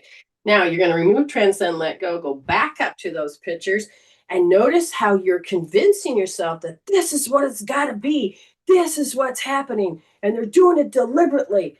Feel it. And what number is it? Between an 8 and a 7. All right, so remove, transcend, let go. Now you're going to come over to your left ear, and I want you to actually hear the sound before you attach yourself and give it meaning. I want you just to hear the sound. It got your attention. Did you jump, or you just went, oh, it got my Jump. attention? You jump. Now feel the startle, how the body's nerves were, okay? Remember the sound of, and then your body went, What number is that? 10. All right, so remove, transcend, let go.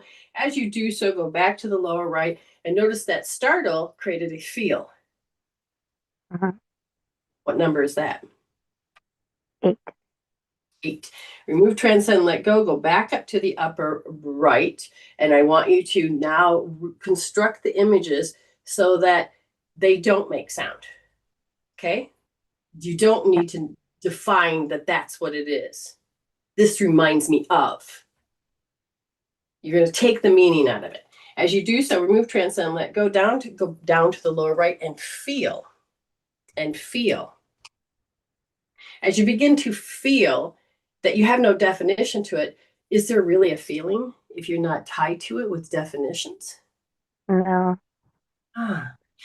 Okay, remove, transcend, let go. Now go up to the left and remember the live experience when you were little, that you can imagine what your parents are doing. You can imagine that it's affecting you, but it's real. Can you get to that realism? What number is that? 10. Okay. And I want you to notice that is what you have to begin to heal. You're like, yes, that was my life experience. Yes, that was real. Yes, it was. Remove, transcend, let go. Now go to your right ear, and I want you to reconstruct the sounds so that you're not going to be afraid again. So if that sound came up again, I can protect myself. That is how the fear works, right? So you're like, yeah, that's it. That's it. If they stop again, that's it. That's it. Okay, this is when you start putting those definitions in. So you had to have a warning system. Okay, it's like, oh, I couldn't make it stop. I couldn't make it stop. What number do you have? 8. Okay. Remove, transcend, let go down. Go back down to the feel, how the body feels deficient. I can't make it stop. I can't make it stop. I can't make it stop. Ah, la, la, la, la. What number is it? 7. Remove, transcend, let go. Now go down to the lower left. And what I want you to do is I want you to have this internal dialogue, that a bitching, of complaining, of feeling deficient, that you can't make it stop. And now this is where you are your parents. Okay. Now, why is this important? Is because if you've had a long-term stress situation, let's say there's a divorce, let's say there's no work, let's say that there was a sickness, everyday stress, and I remember these so well, and so does your body, and that's what we want to get, is that it's just, you can feel that, oh my God, it's not resolved. Oh my God, here we go again. Oh my God, wait another day to, and it's just an ongoing stress. What number is it? Between a 6 and a 7. That's not bad. It's not bad. But notice that, but you know it. Now you can see it's programming itself to say this is how your life's supposed to be. So we remove, transcend, let go. And as you do this, I want you to just take a nice breath in. So look straight up, take a nice deep breath in, drop it down to your taste, look straight down, and then change the definitions, remove, transcend, let go up to the upper right and reconstruct those image. But do you need to put meaning to it? No. So the next time they stomp, you're like, yeah. And now imagine that it's so outside, you don't even bother you anymore. Feel it just like disappear, float away. They can do their thing, but you don't have to focus. Okay. As you do that, remove, transcend, let go, you're going to go all the way down to the lower right. And I want you to feel how the body says, I don't care anymore. It's done. It's released. I don't need to feel it. They can do their thing. I'm over here focused on some other thing, not another issue, but something that maybe a dog picture came up. And when you're focusing on that dog picture, or you're watching those videos, you tune out that sound. You tune out those people. And you feel how you're falling in love, and how love doesn't allow you to absorb the outside. Because your focus is over here. Yeah. And so we want to train your nervous system to be joy, to be love, to be this. And when you are going outside, say, no, no, no, no, come back here. I'm going to entertain myself with earplugs, music, something, or dog pictures, something where I can fall in love. But Mm-hmm. the moment that you start to catch that you're creating a definition and you get drawn to it, say no, cancel, clear, delete, and draw yourself back, remove, transcend, let go.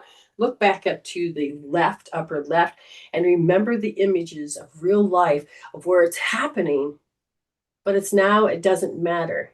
You're like, yeah, I got it. I can ignore that now. I can go do what I want. Can you feel, or do you feel like it's still drawing you in? No, I feel better, lighter.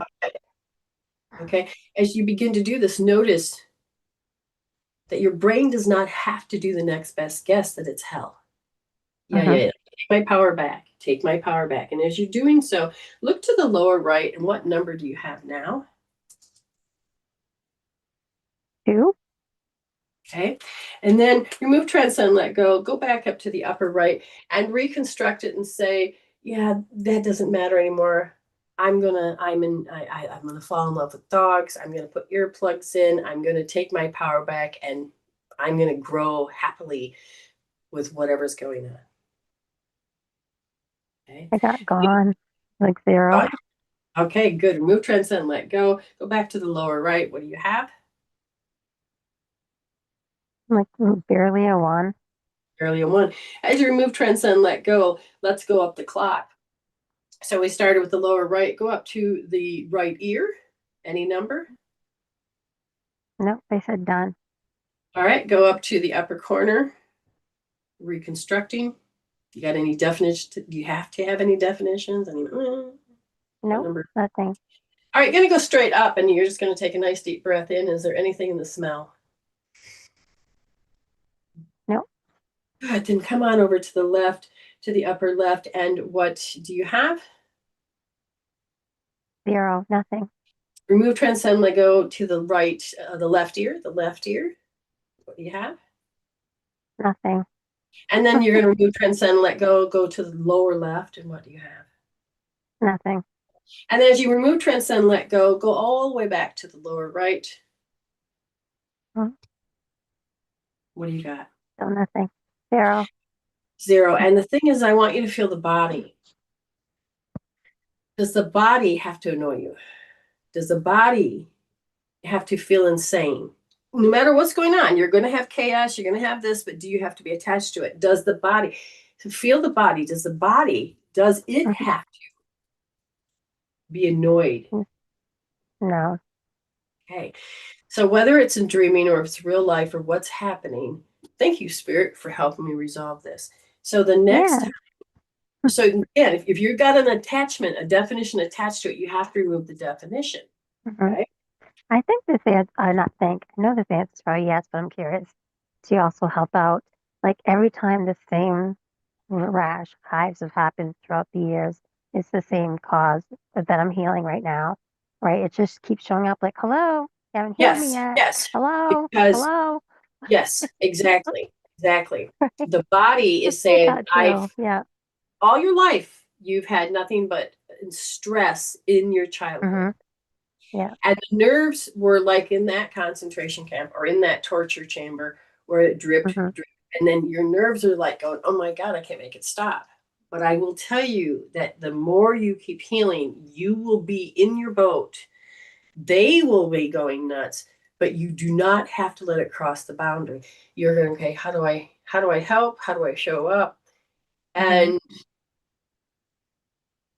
And spirit will help you in many ways, but you have to decide if you want to join them, define it the same way, all these things.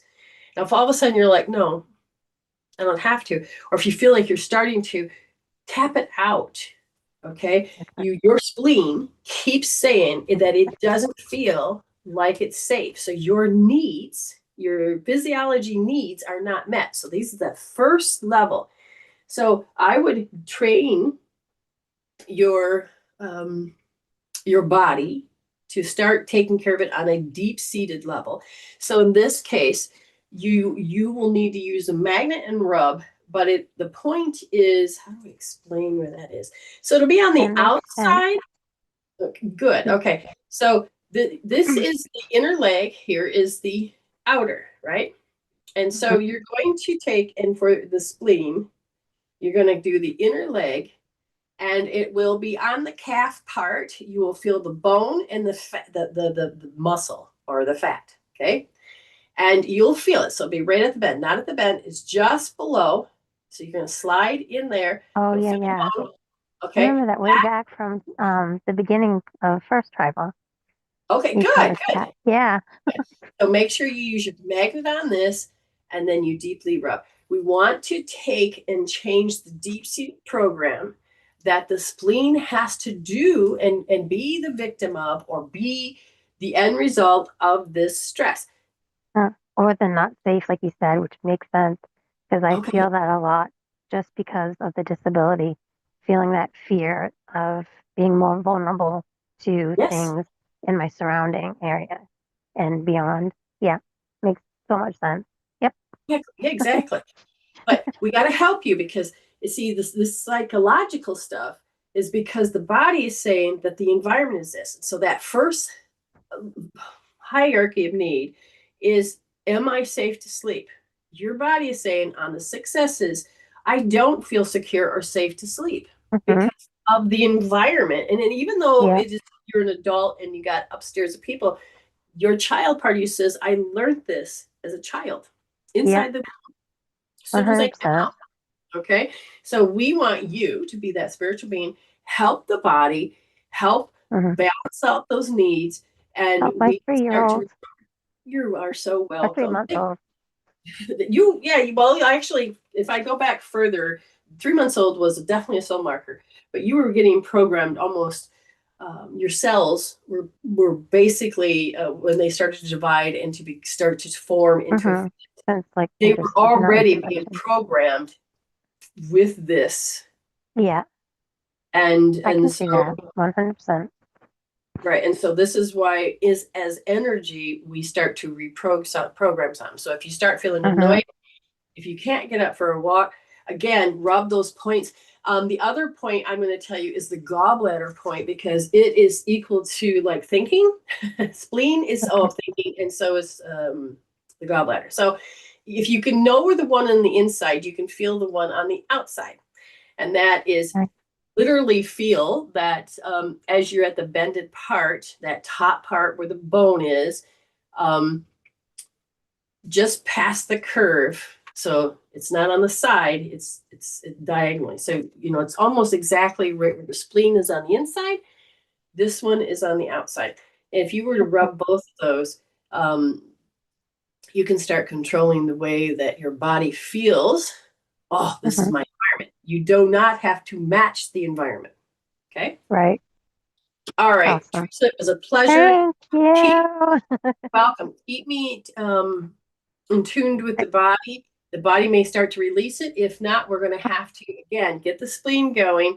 Okay. I would tell you to do the spleen 21 as Thingy. well. Yeah. And Okay. the four thumbs.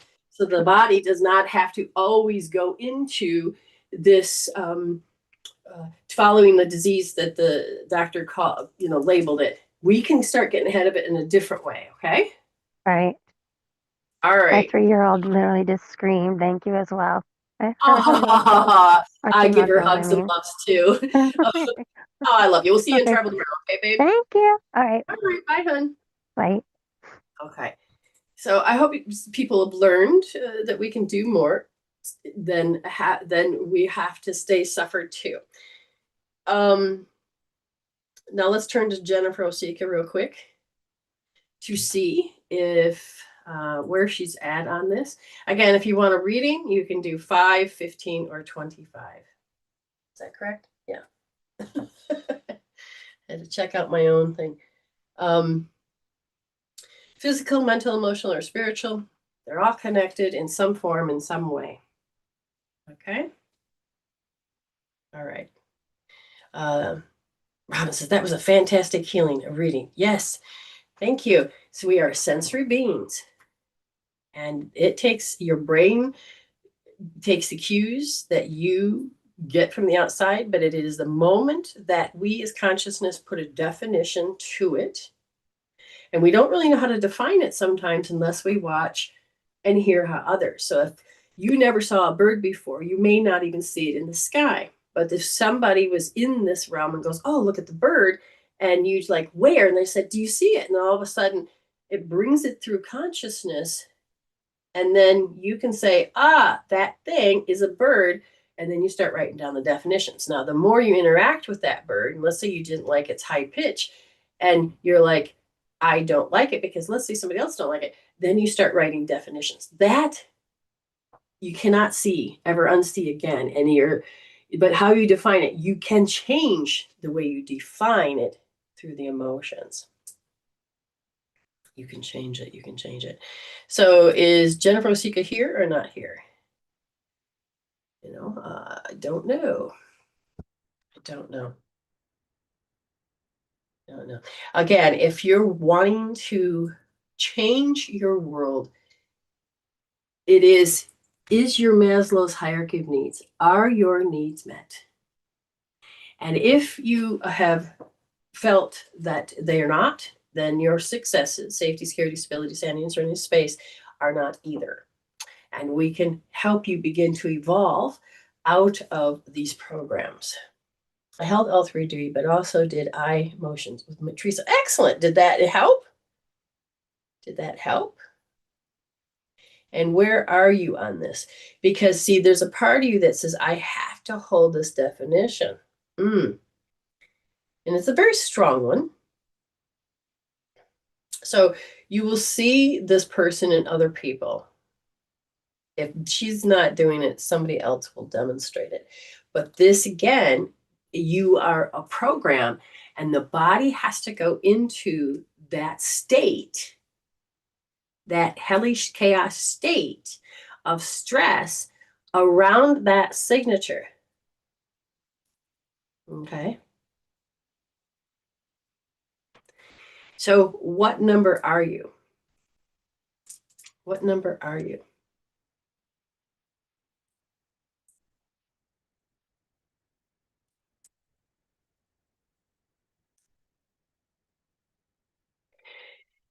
You can make a major difference in your world. Look at the 21s. Oops, sorry, that one turned 22, but you had a bunch of 21s. So can you be united and become the one that you need? Maybe a 2, much better, but not completely gone. Very good measurement. And do you want any of that back? Now I said, will you bring it down from a 2? And they go, no, I am conditioned to accept that this person is a thorn in my side. So you're conditioned to say, I have to keep saying I'm deficient. So I said, what need did you not get met? And they said it was the first one. And I said, okay, so with their signature, you have a physiology. I says, is it food, water, shelter, sleep?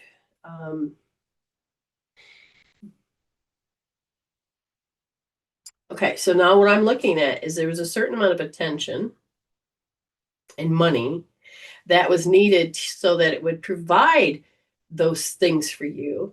And I said, and did you feel like any of that? Yes.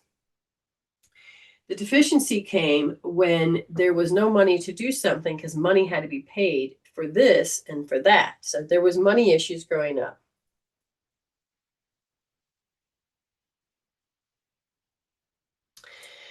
She said, sleep lately. Not sleeping or sleeping too much? Because when I ask about, so if I say safety, security, stability, sanity, serenity, space, your freedom is interfered upon. And does that freedom have anything to do with what's going on with the experience you just had? Yes, a lot. And so it takes away your freedom. And part of your freedom landed in the physiology needs. So you would have freedom there. So basically part of your freedom was restricted.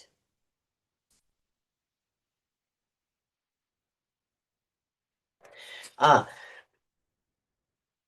you keep waking up because you're stressed in your dreams.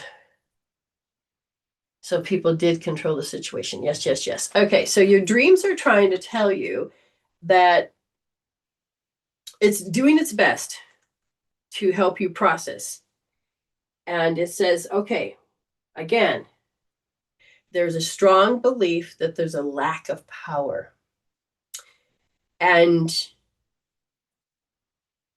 oh, they just threw something else at me. You can't stop obsessing. All right, this is a long one. We're going to have this. It's probably going to have be a different type of session because this is the show. But if you're going to hold on to it to get the number down, I'm going to say R2D because you identify your life and something. If this is identifying as part of your life, your identifier of identifying that this is who I am. And if that wasn't there, who would you be? And so you will have to keep calling it in and obsess because you can't stop living in the program. You do not know how to be present with your higher self. You don't know how to be present because it's like you are seeing the outside control your world. I can never get to where I need to be in my dreams, location wise. Okay. All right. Again, that might have to be another session.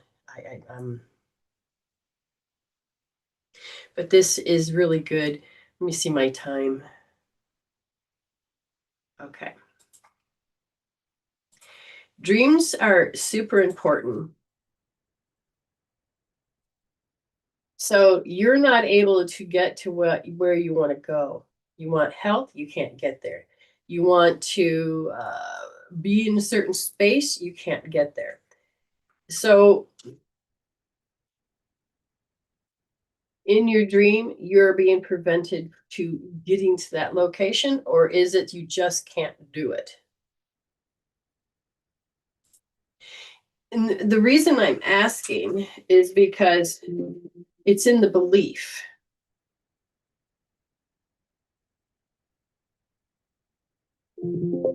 No.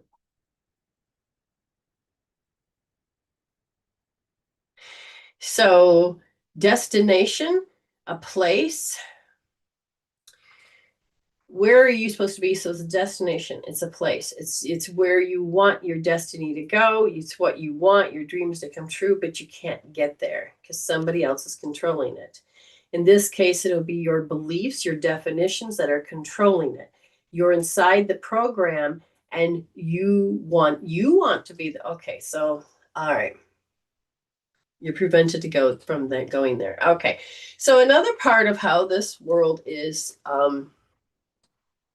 I'm just going to talk about this here. Where is your self-esteem? Where is your self-worth? And the self-pity, the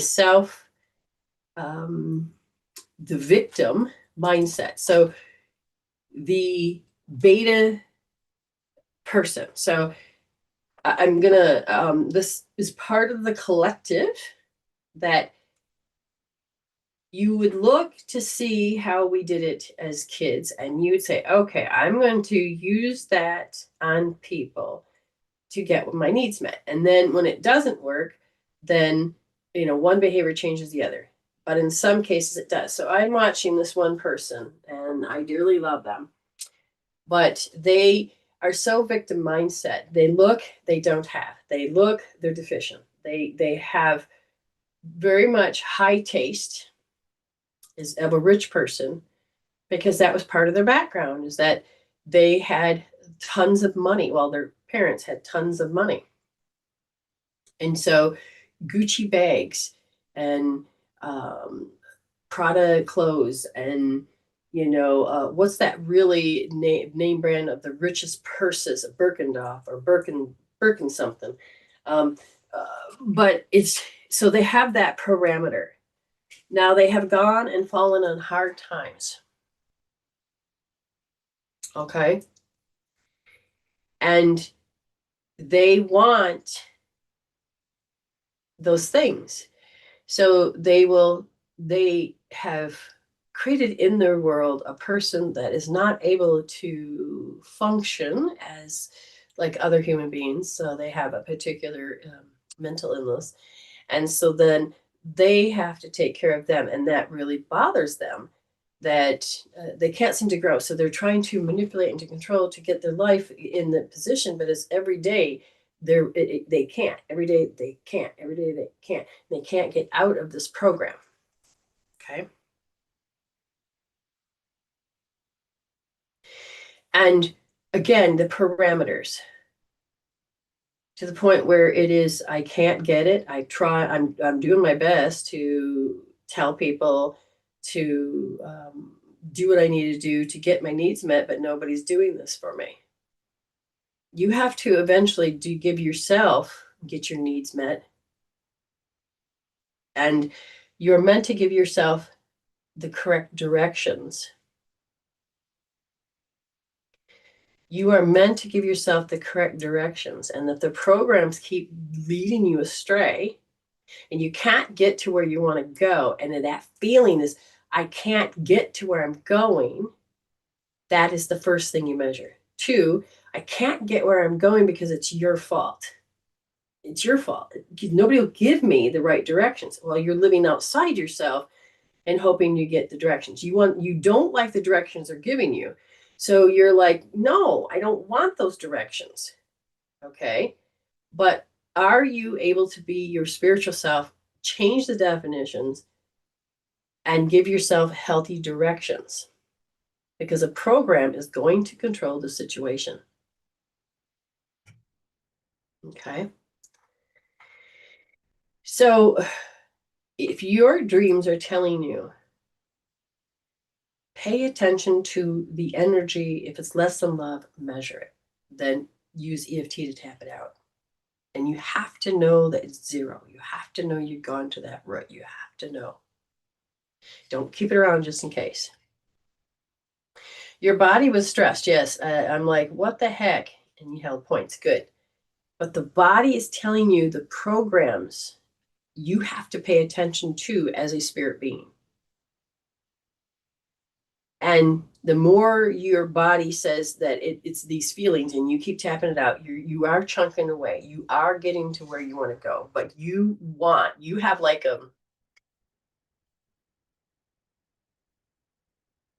there's a deadline. Okay. And the body's doing everything it can to help you change so that the body can get on board and you can get on board to wake up to being healthier. You are screaming, I can't. And that little girl is going to keep saying no. Because it believes that the outside is invading in its space. And it's just these particular habits. Okay. Again, the big thing I think where you need to hold the most right now is R1D, because you can't help feel how the outside is controlling everything. You watch it, you see it, it pisses you off. Okay. All right, let me just double check to see if anybody else is looking. Nope. Okay, nobody else paid. I'm going to hit and get the blah, blah. Give it to Miss Ames. There we go.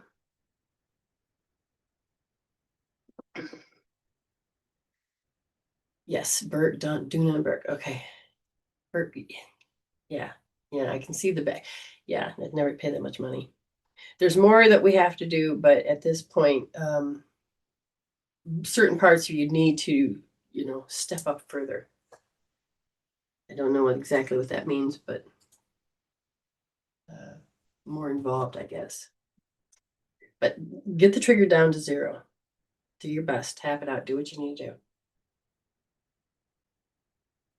Hi, Hey, how are you? I'm good. How about you? I'm excellent. I'm excellent. How can I help you?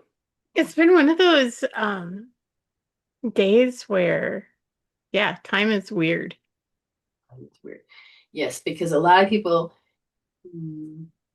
are in that state, do they want to be this alpha or the beta? And some places are more safer than others, but it is the consciousness to let it go. So when you're more awake you are, and the more you're looking at the time, it's just like, whoa.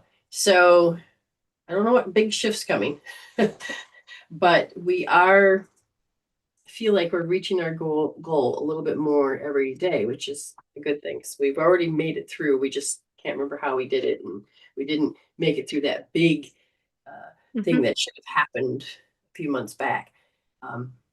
But I feel more and more souls are stepping up and working on it, which is a good thing. Yes, absolutely. So, dig in. okay. So Amy's here, and one of the things is that it says that you are learning about. Okay, so Amy and I have been. I asked for volunteers so that I could. Can we replicate the things that I do? And she has healed many things many times a day, different subjects, different angles, different perspective. But it's part of that awakening of that collective to not see from that side anymore, but to see with the wisdom. And so this is why what I'm going to say may not make sense to y'all, but that's okay. So what I'm looking at is that the way you had learned communication skills when you were little about relationships is that they're meant to carry this lofty tone. Okay. So we do know that you have hearing issues. Okay. But this lofty tone. And these tones are you had been living in an environment where your body was in high alert. So as soon as you hear a tone, you would have to take this action. This even happens with love. Where's my sweet little girl gone? And you maybe teenage years, you're going, oh, there she goes again. She must be up to something. Okay, so certain tones, and you're in teenage years, when you finally see and you don't want to play that part that you don't want to play anymore, then it can either become severe depression and you keep playing that part, or because you don't want to lose them, you need the approval, you want that love, all of these things, because they could have been a lot of reward and punishment, but it's being influenced by these energy fields. Everybody has an influencing factor. You liked my company, and years ago, you would, you're nice, you all of this, but your energy field would be like, pull me back in. And I'm like, okay, we got to stop this, or it's going to interfere with the testing, and it's going to interfere with our relationship. So we have to nip this in the bud. Because even energy exchange is what's important. And you're like, what are you talking about? And then as soon as you started to say, thank you, spirit started scoping and going, right there. You started seeing it. Now, if you were asleep, you wouldn't have been able to listen to your spirit. You wouldn't have been able to understand what I'm talking about. You think I was just nuts. Now, you're starting to understand more about energy. So you have these, you're constantly on doing your show, growing and healing, helping others. And yet there are some energy pulls that you may be unaware of, but they will come into the certain space of you. Like if somebody wants to have constant attention, they will touch into your expertise and make you feel good, and and you're like, okay, I can solve this, I can do this, and then you'll keep talking. You all of a sudden, instead of spending 5 minutes with the person, you spent 2 hours with the person, and it sounded good and it sounded juicy, but the problem is they had pulled you, and you had no idea. You became more and more aware of it, and has it been happening a lot, or have you just said, no, I'm nipping it in the bud? It hasn't been happening as much. There's been a couple of times the last couple of shows, but not hours on end. Good. So it came to your awareness. that this was happening. Again, nothing wrong. There's nothing evil, nothing about. It's just that this is about the communication styles that people have. So they will go through their Maslow hierarchy of needs, and if she's willing to give that need, and when a person has been without it for so long, they don't know how to, and it feels good because it does feed them to some degree. Again, don't look at it as a vampire. This is about human conditionings and things that people do.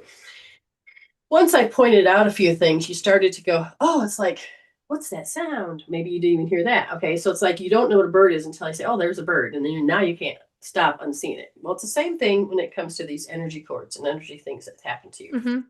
With me so far? Yep. So what I'm looking at is how there's this lack that pulls you in. Okay. Yeah. Okay. Now it's not just the expertise, but it is also this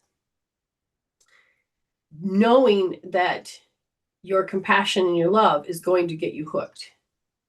Mm-hmm. This is part of your dark night of the soul, but this is the positive side type thing. Okay, you've been working through all of that negative, nocebos, this, but it is now talking about the positive side. You used to be helpless, and you used to go, oh, I'm helpless, and I have this particular life, and then you'll have this particular talk and this particular mindset. Would you say that you had pity me, self-pity, and you had Oh, absolutely. and victim, and Mm-hmm. but now you're starting to see it. I'm not trying to call you out or hurt your feelings, but when you first saw that, you may have been feeling like you're on the hot seat, but all of a sudden you're like, but now do you do any of those things? Very rarely. And Okay. if I do, it's a troll comment that I look at and I'm going, yeah, no, I don't need to go there. Okay. Now, but people now will pull you into the love factor. Mm-hmm. They'll use, like I said, you did nothing wrong. You had no clue you were doing it. I said, but we have to do, this is not, I meant to leave 10 minutes ago and here we are. Oh, but this is such, hey, when you say, it's like, no, there's an energy here that is not meant to be here in this particular relationship. So once we began to see it, you could see how your little was. Mm-hmm. And what can you share with somebody? I mean, again, you did nothing wrong. It's how you got your needs met. So it was like there was this part of me that didn't want to leave because they were afraid that if I left, you wouldn't come back. Okay. Okay. And knowing that your mother lost a daughter, Mm-hmm. lost a son, Mm-hmm. if you were out of sight and out of mind, that could scare the crap out of your mother. Mm-hmm. Did. Now, it would control the situation, control you. Now you're on your own. Mm-mm. And you don't want to lose anybody. And so you're going to be on your best behavior. But is that your real self? No. No. And you're learning that you are your real self. And you have been noticing that you're not who you used to be, because the people that show up of how you used to be is familiar, but you don't have to be pulled into it. And you're like, oh my goodness, I can't say I'm that type of person anymore. Like, let's say you're depressed. I can't, I can understand it. I have a deeper meaning, but that I can't even say I am that anymore because I don't do those things. I don't, it's not because you squashed it or repressed it. It was you evolved out of it. Yep. And I healed when it. you begin to notice that you have more self-esteem each day and Mm-hmm. confidence, that surprises you. Yeah, it does sometimes. Yeah. And again, it's not cocky. It's just, whoa, I'm not that person anymore.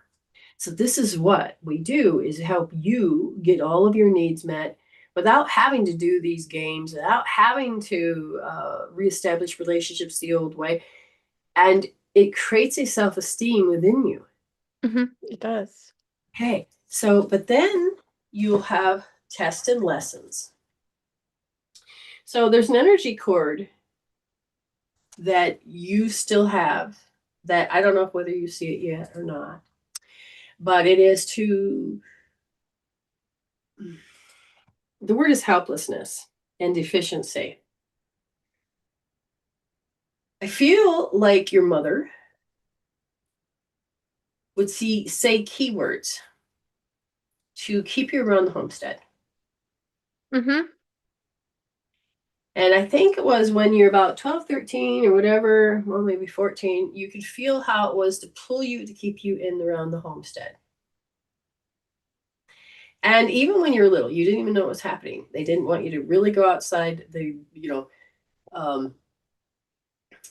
like for instance, I can't. So yes, like I can't leave the because your mom was a hairdresser or whatever. I can't leave these walls. I can't go hang with my friends. I can't do these things. And so it was to keep you happy, to keep you it's like, what's going on? And it's their fears and their insecurities. Okay. So when people come on your show, they have certain fears and insecurities that is the signature of your mindset of your mom or your dad. And you are now meant to discover where you're losing power, and that is not you. So I go, is it safety, security, stability, sanity, serenity? It's space. And you don't feel that there's a freedom to be you with that self-esteem and confidence. Okay, so think about how you wanted to do something and your mom goes, no. Would she control you with love, or would she control you with love? And I think there's a little bit of fear in there too. Fear? Okay, from her. So what I'm looking is that there's a part of you that's beginning to wake up to how lofty energy that a person has that doesn't really lofty, but to you has a signature of lofty because you can see it from when you had that mindset growing up. So the question is it a lens that you're looking through? Is it both that they're looking through a lens? Or do you, because I feel the words or the terminology is, what do you want? Like, I know my sister when she was ready to play me. I learned that. And you're like, what? But with siblings, I don't know if you had that with any of your siblings, because you had one that was way an adult, the other one passed away. They were so much older than me that, yeah, no, I never really had that with them. So you would have had it probably with your parents more so. Okay. So what I want you to pay attention to is what are you paying attention to? What grabbed your attention? The cat's going ape shit. Oh, so he's got the zoomies. Yeah. Okay.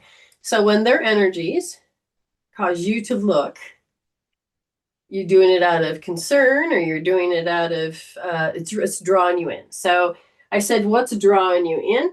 And it has to do with you're developing out of the arrested development. So you must have healed something where you were capped. And so now you're going to start seeing things and going, I'm losing power here somehow. I can feel it because your spirit is saying you feel less than love. And I said, if this is the case, then do you feel depleted by another person's reality? Because if somebody else has a different reality and they're trying to insert their reality into your space, you're going to start feeling depleted. Now, you felt depleted long ago, especially around 8 years old. And it was, you're supposed to feel deficient. You need me. Supposed to feel depleted. At 8 years old, who would have came in and rode on a white horse to save you? Not necessarily love people, but No. somebody that came in around, I'm looking at 8 years old, you started to, okay. Amy, you have an issue. Amy, you're deficient. Amy, you should feel guilt. There's guilt and shame in here. Amy, somebody's telling you about you. I think that's when they started taking me to a counselor, to therapy. Okay, so they're saying there's something wrong with you. Mhm. And you're like, what? Now, again, I could see why, because your brother died and you're not coping well with that. And Mhm. but it wasn't really as much as that, as much as they didn't want to talk about the fact that he existed. So no pictures, no nothing, all of these things. And so they were inserting their reality that Mhm. this is how you're going to cope and deal with it. And now we see a problem of how you're handling it so that you're not doing it clearly the way we want. So they took you to this. So now it may not be as dramatic, but the thing is that you're doing something in your path switch from what I can see. And I feel, oh, you have a lot of work to do. Yeah, I figured that. Sorry, it was just going where I says, is this something we have? No, okay. So you are beginning to feel timid because you know that you're ready to step up further, but you have no idea what it is. But you're not really following the fear, but you also feel a little timid. So you have to feel these programs. So you're making some two, three, maybe a group, I don't know, of people that's supposed to make you feel like you're timid. So it's like coming on, going, you're bald, you should wear a wig. There's something wrong with the way you're handling this. You should be upset. Your Mhm. cat died. You should be a mess. People are coming in with their reality of how they would cope, handle, and deal with it. And they're saying you're doing it too. And you're like, what? And you're not. But Mhm. then the shadow of doubt comes in and going, maybe you're right. It's right there. Maybe you're right. Your Mhm. mom knew this. She sounds like a great lawyer. If she could put the shadow of doubt in you, Mhm. maybe you're right. And then you would change your direction to follow her direction. Does that make sense? Mhm. It makes absolute perfect sense. But it's in the shadow of the doubt. Mhm. So your mother would undermine your confidence Mhm. because of her fears. You're going to leave me, just Mhm. like my kids did. Hers is to the extreme that you're going to die, Mhm. but it's like out of sight, out of mind. Okay, so when I moved, I had a lot of people that could not do FaceTime. They couldn't handle the fact that I left. So instead, they abused me because they couldn't control me anymore. And I thought, whoa, I allowed that for so long. I allowed them to control. I did not know who I was really when I was around them. But when I started to make my own decisions and to grow, then it was held against me. You're breaking the clan. You're supposed to stay here. You're a mother. You're an aunt. You're this. You're that. You're supposed to. One family member says, "Just do as he says," and I'm like, "Wait, what? Yeah, stop growing. Wait, what?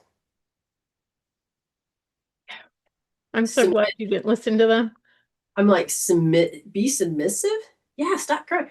I looked at them and I thought, I cannot believe we're blood related. And I'm thinking, I must have really broke some epigenetics because I'm not doing this.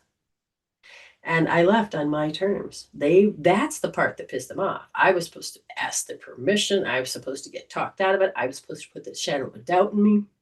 I'm supposed to do all these things. And I didn't. I told no one. Well, my friends, a couple of my friends, because I knew they would keep the secret for me. Okay. But nobody was going to ask them anyway. But I had them hold space so I could escape. Because I knew They were going to put a shadow of doubt in me. They were going to try to gaslight me. They were going to tell me that their reality is better than my reality. You can't do your reality your way. You have to do reality my way. And that's when I really started to see how everybody was trying to say that their reality was the correct one. But it never interfered. This reality would never interfere with another person in my life that had reality. So they never would cross paths. And then there were some people that had the same kind of reality, and then they would join up in groups. And I'm like, whoa, wait a minute. I don't have to follow the next hype. I don't have to follow mob mentality. I don't have to follow this. And so really healing and being my cup of peace. And they were trying to tell me all the fears and all the bad things. And when I got here, they were trying to say, no, you did the wrong thing. And they didn't say it that way, but they were trying to make you shame and guilt because how dare I? I just got cancer. You shouldn't have left. I'm like, I have to come home because you got cancer. You didn't talk to me for a year. So as soon as I'd reach out, you would stop talking. What? I got to put my life in hold. Wait a minute. I'm born in this body. You're not. So there are certain relationships that you may not understand that's happening on the show or in real life, because I don't know who you visit and what, because you're in a small town and you don't really have friends per se. You have people.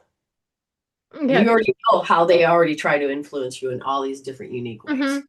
It's like I keep them at bay. You have good reasons now to keep them at bay because you're like, I'm not, no. Yeah, no. Now, if you share this information about maybe a neighbor, oh my God, my neighbor's, and they're like, oh, maybe you should talk to them. That would be, you're asking advice about what they would do. And there's a lot of shouldas. And so you have to learn to follow the shouldas, a lot of shit going on. There's not enough toilet paper to clean that up. That's what they would do. You have to go in and you have to ask Spirit, stop asking a bunch of people, what should I do? Because everybody is going to have a different perspective on that. And if anybody puts those shadow of a doubt that in you, what's your self-esteem going to do? Gonna tank. Right. So to be you, you need to know what you like and what you don't like, what you're willing to put up with and what you're not putting up. Whereas your blocks, you heal those out. You allow yourself to listen to your spirit, get back into the heart-brain coherence so that you can see the light to follow. So when somebody comes up to you and says certain things, you can feel that they have their insecurities and they are going to use love in some way, but you will feel, again, it could be a lens. They may not be doing anything, but you will feel how your mother is challenging you from beyond to not do this path switch.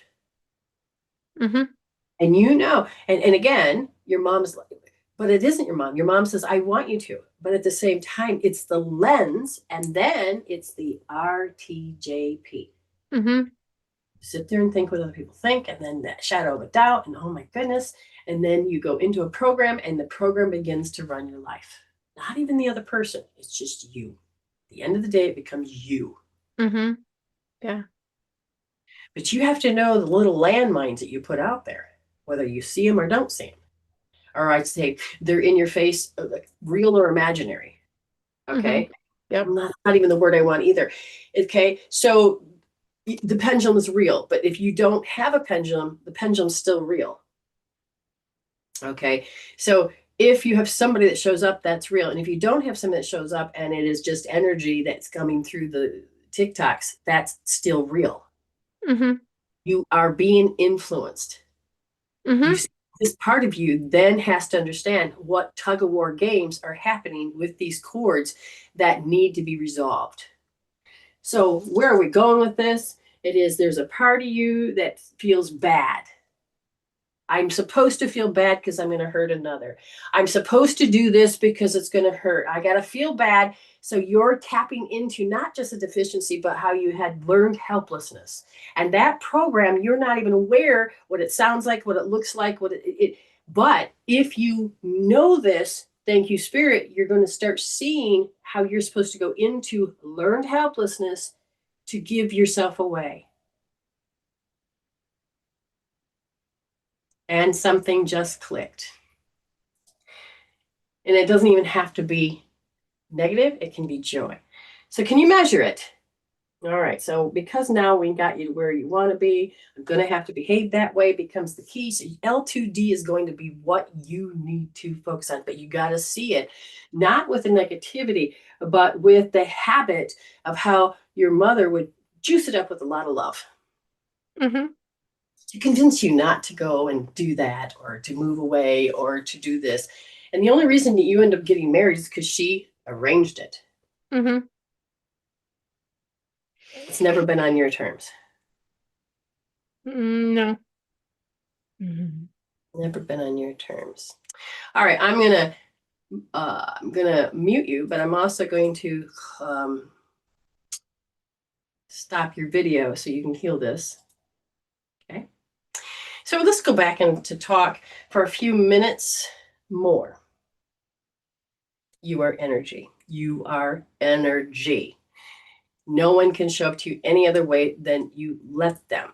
And the more spirit that you become, your Maslow's hierarchy of needs will become balanced. And when you get to that stage of self-actualization, and you're still playing the part as a spiritual human, then you can see when their shit is their shit. And you don't have to respond. You don't have to be pulled. You don't have to be the big rock. You will be in your cup of peace. And you're like, okay, so I love this person and not, oh, this person does this. I'm going to build up that intolerance and I'm going to hate them. No, that's not what you do. You want to decide if you want that person in your life. And if you do, then you're going to hold space. You're going to heal. You're going to see them whole so that when they are in their and you're holding space, they can come back into taking a breath, pulling themselves out, being mindful and getting out of that program because you are giving oxygen to the soul of the people. Thank you, Robin. You're giving oxygen to the soul. And when they do, step by step, as they start holding space for themselves, they will start having more of a heart-brain coherence. Their turnaround times are going to be really fast, and you're going to get back to love because they do not have to be those programs. And the more that they see this, the more that they can see the thing, like when they first are born and you don't know what it is. You know, it's like in the movie, The Gods Must Be Crazy, and a Coke pop bottle came out of nowhere. What is this? It's like when the shaman tells somebody what's making the waves move. And then all of a sudden, shaman realizes there's something in the water and it's a ship. And then they tell the people, oh, we see it too. You can hold space of love. Okay.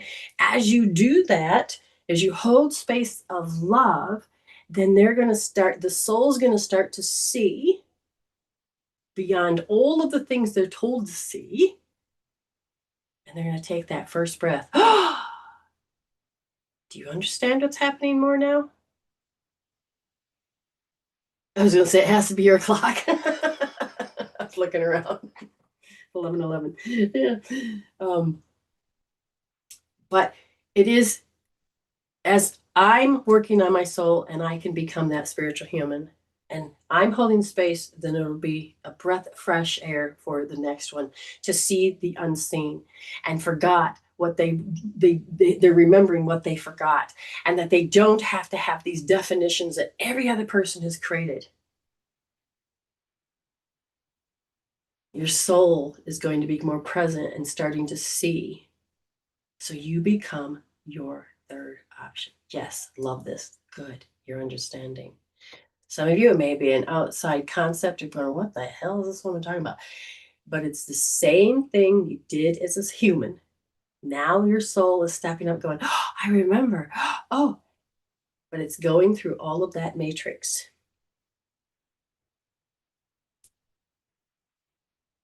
It doesn't make you heartless. It makes you loved. But you do not have to be pulled by other people's energies. You do not have to change yourself and be 1,000 different people and everybody hates the whole damn lot. No, you become you and you weave in and out of those people that don't want to be in your space. And you lead up to more like-minded people. So you create a healthier space. This is super important. I want your soul to lead. But your soul can't lead if it's got blinders on. Your job as a spiritual being is to help wake up and change the matrix so that you can learn how to have a heavenly life, not the state of hell. Because heaven and hell are states of mind. But if we can help you change those mind, that perspective, help you see with love something greater, you won't have to play these games. You won't have to play and be lost. You'll start to eliminate separation. You will start having this integration, transformation process, so that you can be a spiritual human. Because a lot of people still live spiritually, but they're not connected to that human part.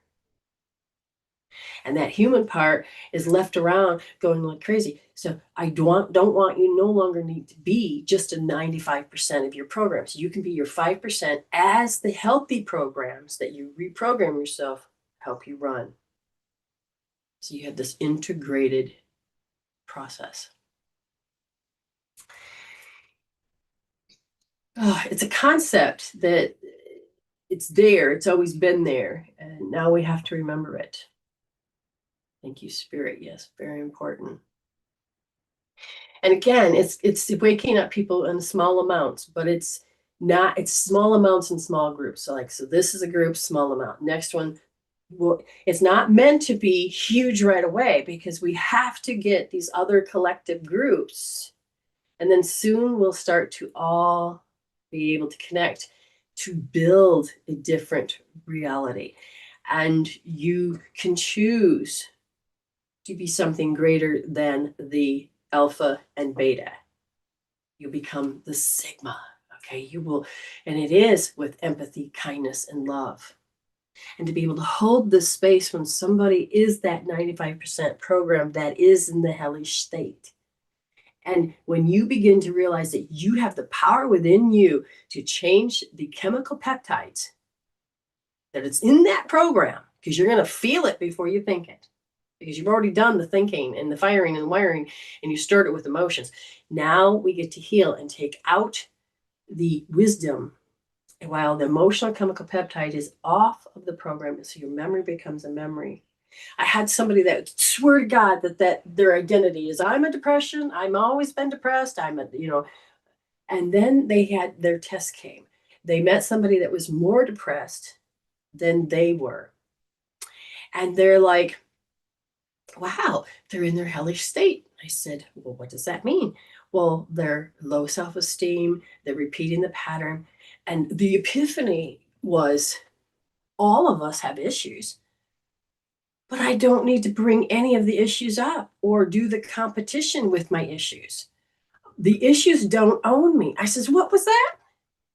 They go, yes, every single one of us could talk about their story and cry and whine and be in that state, but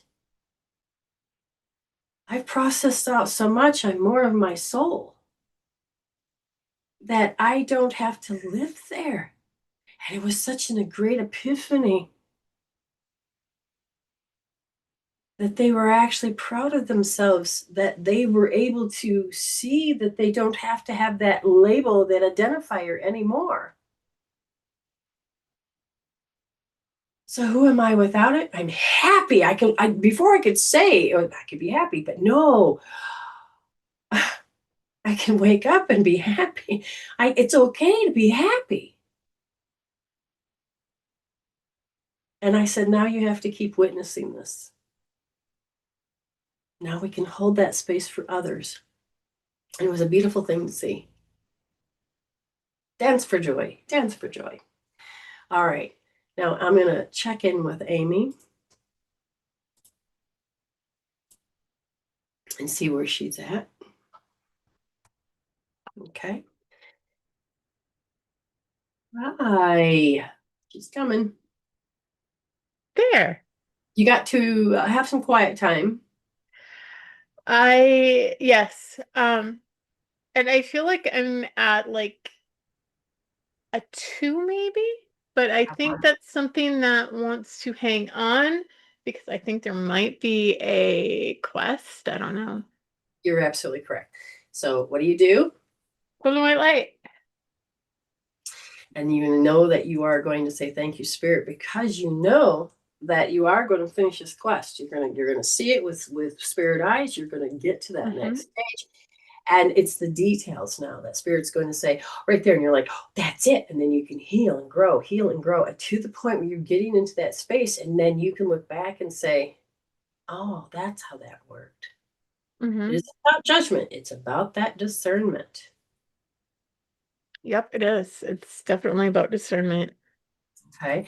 So you're unlearning all the things you learned.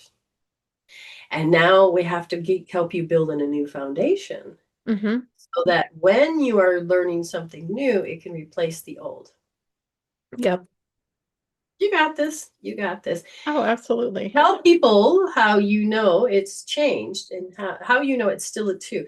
Like how you already explained that there's more to the story, but how there's more to the story, but it was very strong in the beginning.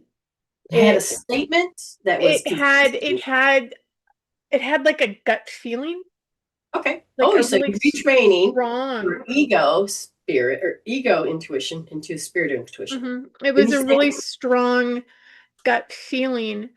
And now I re-listened to what it was, and it doesn't have as strong of a pull. All right. Very good. Very good. So it's definitely changed. Okay. Very good. And you would you want it back? No. So we would just say thank you, Spirit, for showing me different perspectives, because you know that you're being sculpted by your higher self, and your soul is so ready to shine more and more. Yeah. Thank you so much for coming on, and I appreciate it. And we'll talk to you tomorrow in Toronto. Absolutely. Thank you. Love you. Bye. Love you too. Bye. Oops. How do you hit remove? I can't get you out. All of a sudden, I hit the wrong button again. Oh, there we go. I got it. Now, somebody named Cammie. Now, where are they? They paid for a mini player. Yes, I did get the payment. It did just come through. So I'm just going to double check to see if you wrote anything else. So anything particular, or because I'm a different type of reader. Okay. A different type of reader. Otherwise, I can look at what your soul wants you to address. Now, are you familiar with spirituality and to growth? Because immediately one of the things I'm hearing is it's about your behavior. Now, ego goes, oh my God, what do you mean about my behavior? But at this time, if you listen to how your anxiety, she's paid. And so there's a certain amount of anxiety. Okay. And so can you relate to those words? Okay. I'm glad that we have been able to communicate before. Now, again, can you hear the gem pops? Your behavior and anxiety. Do you have anxiety, or does somebody else have anxiety, and does it control your behavior? Because as I look, I can see that there's a certain amount of distrust that happens. A certain amount of distrust that happens. Does this make sense? And if you can, I have high anxiety for sure. I run in a hurry all day. Oh, very good. Very good at being aware. So hurry is a feeling, and we can measure that one. Wow, it's very high. Okay. So what I'm looking at is that we want to dismantle the hurry button, but we need to understand the hurry button before I give you the tool to help you heal this. Is there another person that says there's a deadline, or are they hurrying you? Like I used to have this energy that if I went to a store and my husband came with me, I had to hurry up and do it so quick because, and I'm like, whoa. And so I had to heal out the hurry. because so my brain was going, I have to. My RTJP says I have to. And the husband I'm with now is like, what are you doing? You don't have to hurry. I kind of like have to rush and because I have to do it myself. Okay. All right. Now, this is how we handle stress. Every day there's going to be something, but how you approach it is up to you now. It's not up to the chemical peptides and the programs.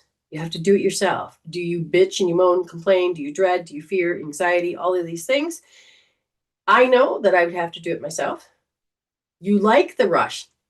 Now you have to say you have to accept the idea of the anxiety. Okay. So you like the rush because it motivates you. You like the rush, but the thing is the rush is connected to the anxiety. Yes, because you can become too passive. See, this is where when you have something that's running like that, you got to decide, do I want the anxiety? But at the same time, you attract in these invading energies because you actually like it, because it motivates you. It gives you purpose. It gives you a sense of direction. So you have these directions, but they are draining you. The more you get connected with your higher self and the real you won't have to have it. So again, this is not something that I would touch and heal, because you said, I don't want to be depressed. I don't want to die. I don't want to do this. So you got the answer that if I'm rushed or I'm doing this and I have motivation and I have a purpose, then it's okay. Now let's address the fact that you have to do it by yourself. And I said, same thing. I believe that I'm deficient and I can't let anybody help me, or I don't want anybody. What's the tone of why you have to do it by yourself? Because you've asked for help and they're too busy? But there's a part of you that's been proving to yourself that you're not deficient, you're amazing. But again, it goes with the self-talk. I said, tell me more. And they said, oh. So right now the anxiety is serving you. The self-talk's serving you. I said, what do you want? Do you want to be able to heal anything out? Yes. Okay, well, then you need to tell me what. They said, I'm doing all this rushing and doing all these things because I don't want to experience something again. Oh, so this is a coping tool that you don't want something to happen again. Yes. So when did this happen? I don't know how old you are, but 22 years old. Did something happen to you at 22 years old that you could not cope, handle, and deal with? And so work became, or the rush or the movement was the tool to cope with what happened at 22.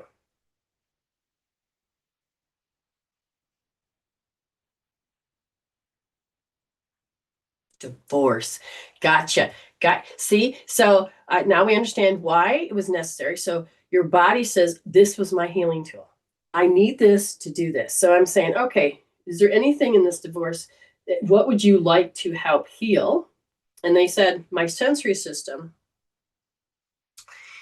I don't ever want to go through this awful feeling of feeling so deficient. Now, was that before the divorce, or is that part of what caused the divorce? Because the divorce was like, I can't handle. So who made the first move to create the divorce? You or him? Or they?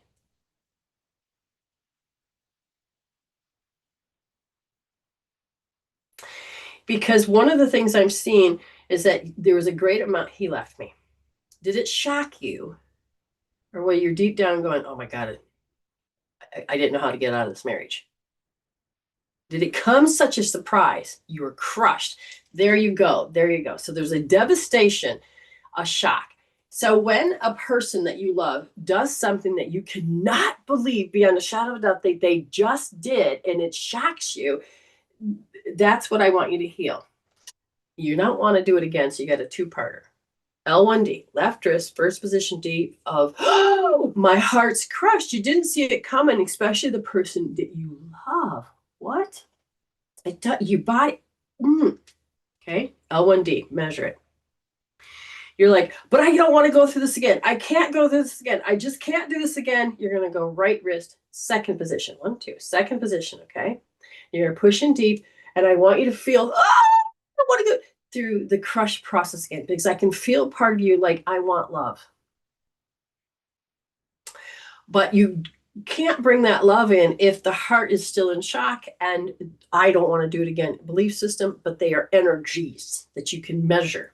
You following along of what I need you to do or what you need to do for yourself?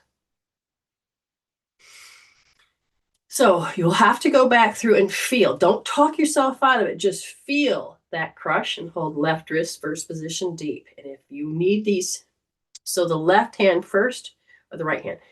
Okay, so you can rewatch it again on YouTube, Medicine Woman Soultion. That's Soultion. You'll see your name and the timestamp. Don't follow the timestamp there, but the clock that's behind me, you'll see it when you watch it. You're going to do the left hand first, okay? And it is that shock and that crush. When you feel like you got it down to 0, then you go over to R2D, and you go in and you're like, no, I can't do this again. No, I can't do this again. Because after the shock, you went into another state. Okay. So they're so close together, but that's how I want you to, and you will probably see, because when your heart is crushed, you can't be confident. And if you don't want it crushed again, you can't bring in love, but feel this love is unreceived, just all this stuff comes up. Okay, but get them down. You may have to hold those positions again. You may have to hold those positions. You may even have, but I feel like you can get it to 0 the more you're going to get back into the testing, and the more you wake up and going, oh my God, there it is. You can either reinstall it, push the button, or you can go, oh, yes, you are ready to do so. But you got these programs that I don't want to do this again, and my heart's crushed, that you will not allow them to be in your space. You're pushing the energy of love away. And then you can go into, oh, I'll never find somebody. Well, it's because the programs are saying we need to protect ourselves. We will not do this. You've got a program that's going to refuse for you to have love. And you could do what everybody else does and then numb it and go there, and you could find love, but it'll be worse than the first. You'll have to go through the same bullshit. We want you to learn from this, attract better, and the healthier, because I want you to become the healthier you. Okay. So the healing is going to help you evolve. Because once the tests come, you're either going to reinstall that shit again, or you're going to go, oh my God, I'm going to touch the button. You're like, no, I'm not doing that again. So you got to break the habit along with it. When you've healed it down to 0, I want you to put your finger in your belly button and your forehead, push in, lift up, chin up, smile. And I want you to have the healing. I want you to go, okay, I can feel it's to 0. Or even if you can get it to 2, then you golden white light it. Cord here, extend it out to the thing you're working on. And it doesn't accept it. Yes or no, it doesn't matter. Leave the cord there. It's a promise that you're going to come back to heal yourself. And then when you start to test, you're going to get tested. When you see it again, it's going to probably feel less, but it'll be another perspective. But you're going to go, you're going to touch it automatic. Will it be a knee jerk, an auto response, or you're going to pause and you're going to say, okay, I can feel this shit. Go back to the healing process, or EFT, emotional freedom technique. Okay. My website, Medicine Woman Soultion, that's Soultion.com, under healing tools, has a ton of free healing tools. EFT is one of them too. Okay. Thank you so much. And hopefully that makes sense to you. But when you're done and you've done this, you have to train your brain with new knowledge of how you know it changed. You have to witness the before and the after, because if you do not, then when the before will come back, you won't be able to grow. We want you to go, yeah, no, that doesn't serve me anymore.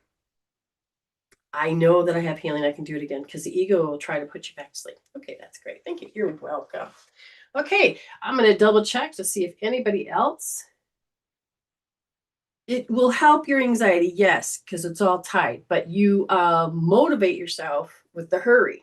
So you're going to keep the anxiety, but at the same time, when you start to heal these other things, it'll start to chip away, and then you'll come back and you're like, okay, I'm ready to heal my the hurry. And I'll say, okay, here's a point. Okay, we can do this. So it will be step by step by step. But the more you heal it to zero and you witness and create a new way of being and say no to the other, you constantly will keep doing this.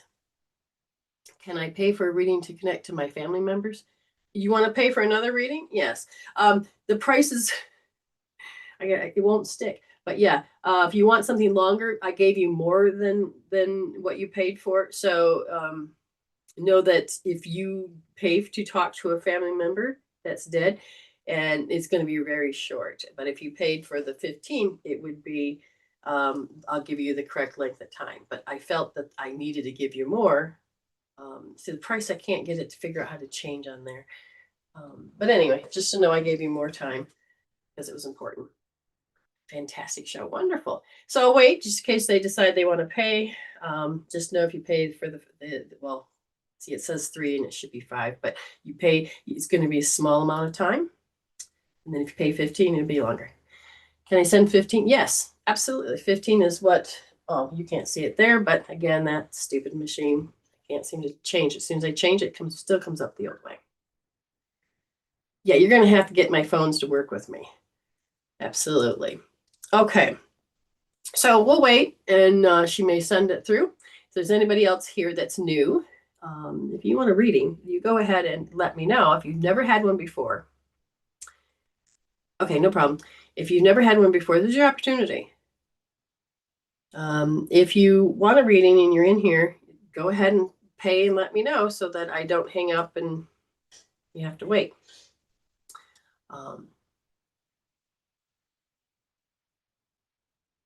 Yeah.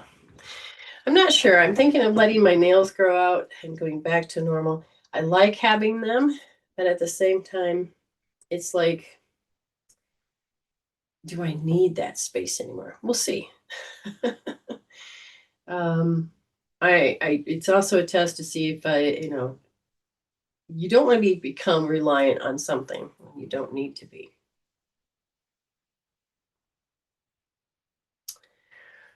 So how is everybody else doing? This was a deep show. Again, if you would like to hear your reading, you go to YouTube. Make sure you hit subscribe and help me get up to 1,000. You get a couple accounts, subscribe from both of them. Whichever, because some people have several accounts. Make a comment. How about let's get this movement started and going, I should say.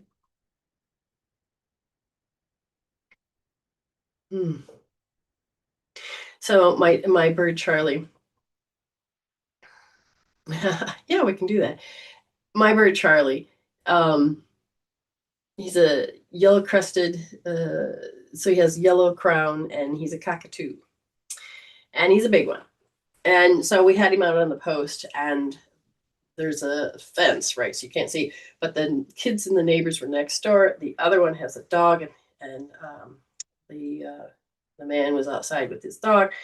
And so the dog started barking. And Charlie goes, "What's that? You coming back?" So he's talking to this dog. And then the dog started to bark, and then the man goes, "Stop it," yelling at him. And then Charlie goes, "Ha!" Right on cue, like, "You got in trouble, ha ha ha ha." Then the kids heard that, and all of a sudden they started laughing. And then he stops, and then he's like, "Ooh, I got a fan, and I can hear people." And so he started having more conversations, and it was just like, this was funny. It was like watching a TV show. Right on cue. He knew exactly when to laugh, know when to, and he started barking. A dog likes to bark now, and it's just funny. He is a card and a half, and oh, I thought that was from her. No, it's somebody else. Do you book? How do you book again? Oh, that's okay. I will with you. Okay, but this is the one I wanted, and I opened the wrong one. Okay, it came through that phone, just didn't come through my. There it is. Okay. So I can't guarantee, I got it, Cammie. I can't guarantee who you that will come through, but I will tell you that if you can hold who they are, then it's like calling them. Okay. And if there is a particular person that you want, then you can even tell me. It doesn't matter. This isn't a fishing game. This isn't to prove that I'm right or any of this. I got two people standing at the podium. So over here is you can't see my hand. So over here is where the dead, the non-fleshies come communicate. And so there's a mic. So only one can talk at a time, but there's two. One's showing me more of a grandfather figure. He's a little heavy set, but again, they don't always show up the way that you remember. And then there's another person, but it's a no face. And I don't understand. I feel like they are more of an introvert type of a person, but it's like they kind of lost their voice. Okay. So, is there a particular thing you wanted to ask? Because they said they've come every time that you thought of them. Okay. And I'm just like, okay, that's cool. But I feel like you want to, I don't know if that's not testing. You want a family member. Someone's coming across to me that they're very much feel like they had to have a security blanket. They were in arrested development. They couldn't really grow. They didn't really have a voice. Something about remembering them is that they would reject things all the time. So who does anybody familiar? Because again, they're not allowing me to see the gender. So they could be transgender, or they could be not really wanting to see that. I'm hearing didn't want to face their issues. So I doubt who this person is. Do you recognize the person? Because they're only going to show me based on these emotions and these stories. They said something happened to them when they were about 6 years old, and that there was something to do with they were doing the right thing. Is this I don't know. They're really showing me, well, the pendulum's going yes, but they're not making themselves, again, there's another person standing there and they're encouraging. How long ago was this? That's what I need to know. Yeah, how long ago was this passing? Because I've never seen somebody come in with faceless. They can't, and they'll come in to show me like the gender or the, but they're coming in that they weren't confident about things. I have, okay. You have my brother or sister. On the other side, how long ago did they pass? I'm just curious, are you more than one person that's standing there? No, okay. Did something happen to them at 6 years old where they become very passive? February. Okay. Now, again, when you mentioned sister, and when I just asked, without looking, I said, are you sister? Because when I look, they become more shy. My brother and father in July. Okay. Okay. Again, I'm going to ask, okay, I can't look.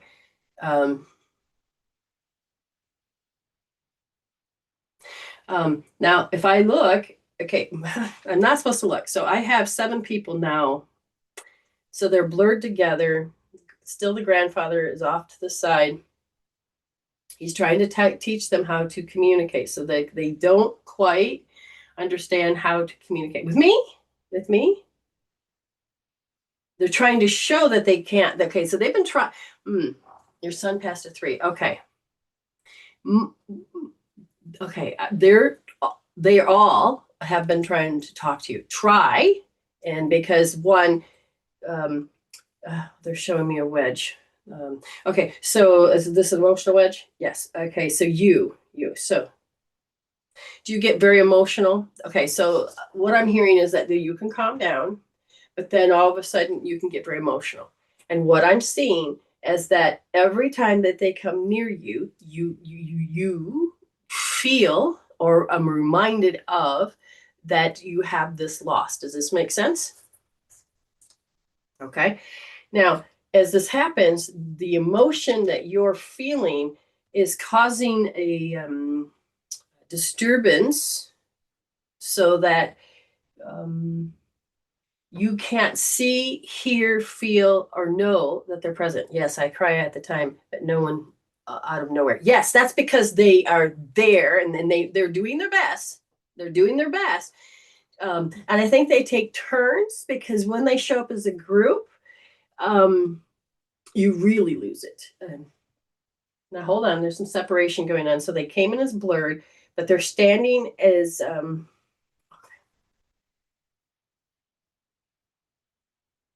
who has there's a teddy bear or something inside their hands. That must be the sun, something. Did they have a security toy? Who had this? Something that was very much important, a security thing. Do you understand? They're showing me, there's often, I'm going to say, again, they're not separating their energies, okay? Lost the other night. I lost it. Yes, okay. But is there a teddy bear or an animal or something that they used to own? Because the little one, well, actually, again, they're all very much, they're saying they're trying to give you something that's solid on your side to hold. Okay. They said to hold, but they said, but then that just makes you worse. And so they're telling me, whoa, okay, hold on.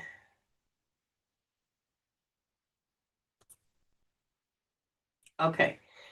You feel this is coming from,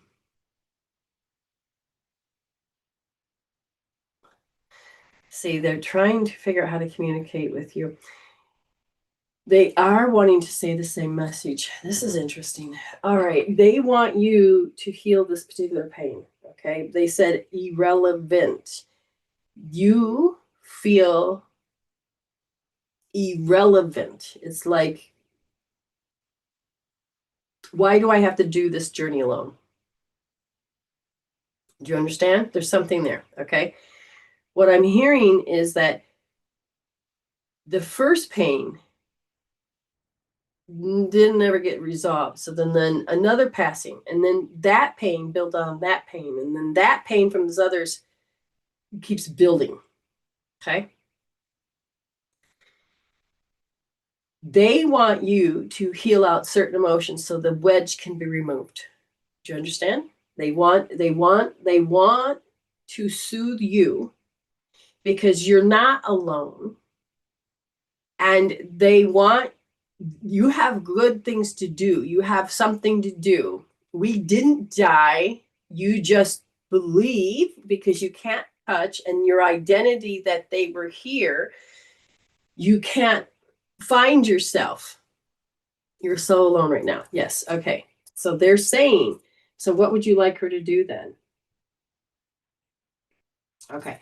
So they're saying, if you take right wrist, this is coming from the sister now. She says she'll listen to me. All right. She's saying right wrist, first position. You're going to push your thumb in deep, finger and palm, just like this. And she says, I want you to focus on, I can't behave the way I want. I can't, because of these emotions. I can't have a life. I can't behave. I can't. And it gets caught up. It gets caught up. And they said, when you start to like take a breath in to have life, you look at the perspective that I'm alone. So you are looking from your disconnect from your spirit, looking at your survival mode, that your needs are no longer met. And then she says, do my thingy. Okay. Safety, security, stability, sanity, serenity. You've lost the serenity, the joy, and you don't know how to have it. If you had it, that means, how dare you be happy without me? Now, she's joking. Was there any of this, not threat, you better not do it without me. Do you understand? Is there a joking type of behavior? But there was a part of you, it's like, no. Like, I won't watch that movie without you. I won't do this. Do you understand? Now, when a soul is not connected to that higher self of love,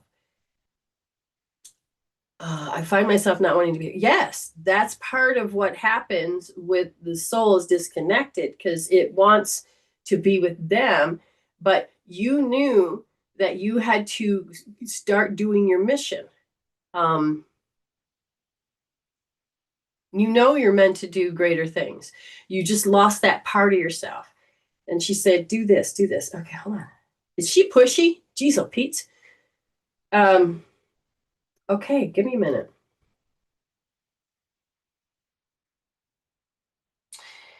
They want you to hear, and she was my strength. Okay. Do you want me to do that? And that. Gotcha. So there's a pattern that's stuck. You're in a particular, very, yeah, she's very, to the point, I can't even think. You're going to take and go to your right leg. You go to that right leg and you're going to go the inside of your big toe and you're going to go up until you get to this point right here. Okay. You're going to use a magnet. This is completely frozen. You use a magnet both sides. See, palm, back of the hand. You can use your hand or you can use a magnet, but you got to use both sides. Once you've done that 21 times, then you're going to push in and you're deeply rub 30 times. Now, when this particular soul left,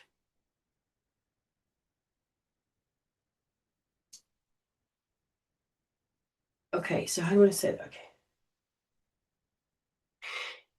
The first event occurred, you didn't have these type of tools to process, so it built up. Then the second death occurred, it built up again.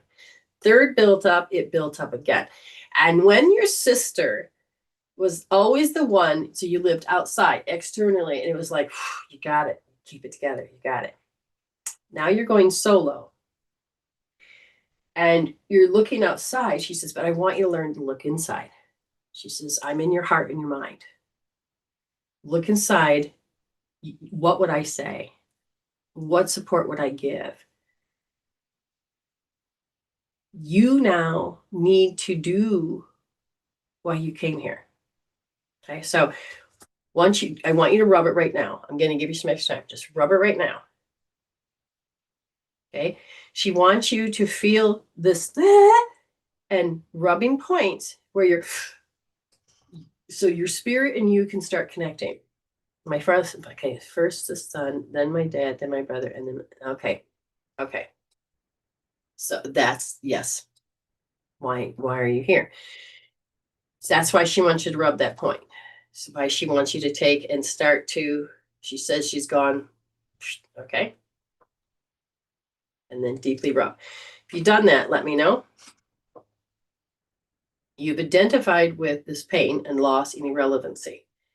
You've identified with it. But if you can, your sister's very pushy. Somebody's giving you a lollipop. Take your medicine, Mom. Oh, so I'm assuming that's the son. It's like, okay, so here's a gift if you take your medicine. Like if you had to get a shot or something, I don't know. Okay, so now what? All right, so what we're going to do is you have to measure. You have to measure. You're going, okay, why am I here? I can feel these thoughts. I can feel this. And you're ready to do the next step. And this is you need to go to the left hand. Left hand. Okay, so this is a controversial point. If you're pregnant, don't do it. But if you aren't pregnant, then go ahead. Left hand. Pointer finger, thumb, follow the two bones, slide into the hole. Then you're going to do the back of the hand, the front of the hand. This is going to be your magnet or use a magnet. Get in there. And I want you to feel this, okay? And then when you've done that 24 times, push in. I mean, really push in and rub. Get in there. Okay, because we want to break the chain, we want to break the history, and we want you to feel their support. Okay, so deeply rub 30 times, and you need to come over to the right hand and do the same thing. Magnet 24 times and push in deeply 30. And you can do this as many times as you need. It's on YouTube. Okay. You're, yeah, so we're calming down this triple warmer.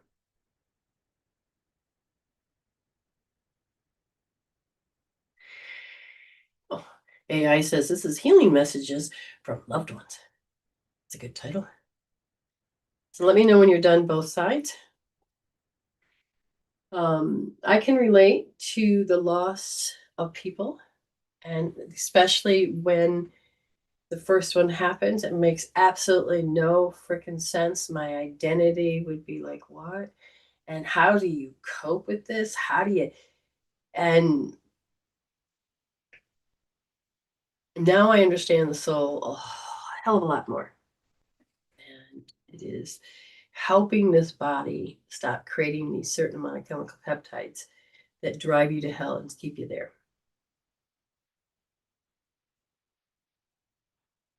So when you're done,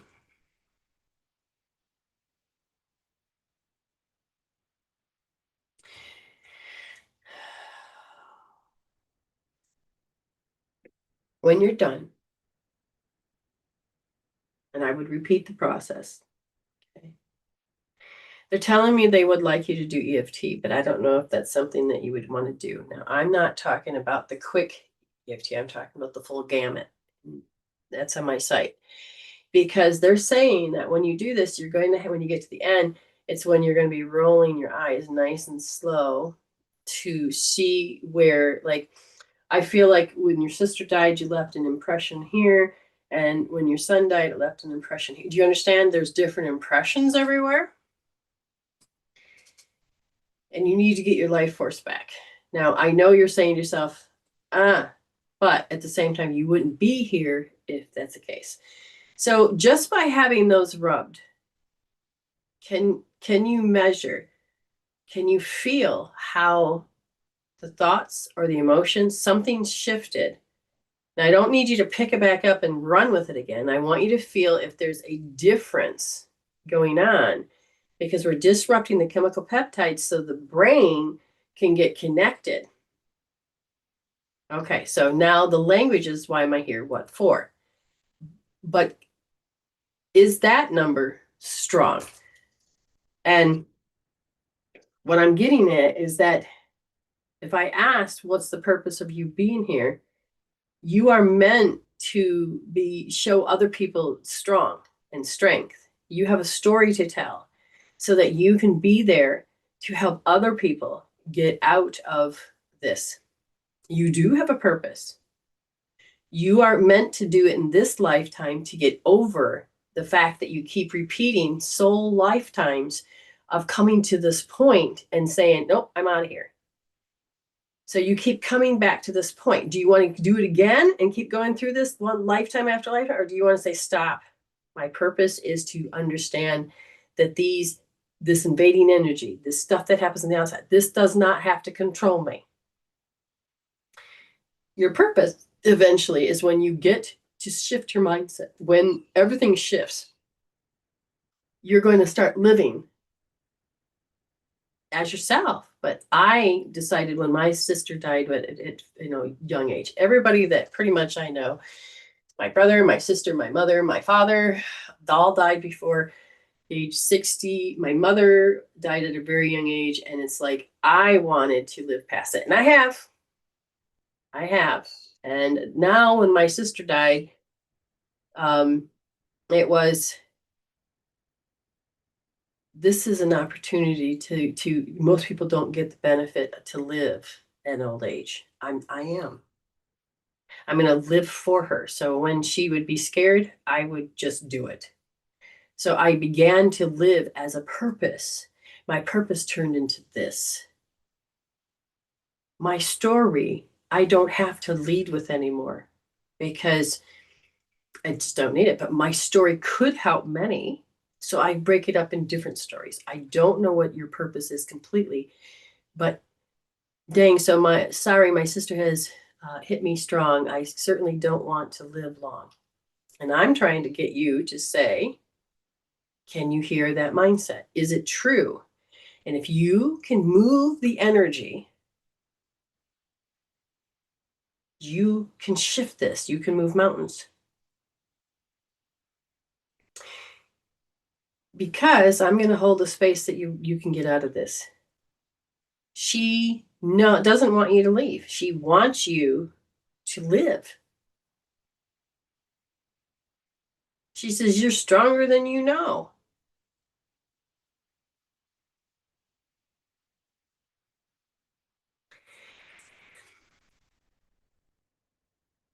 You have to find your reason to live.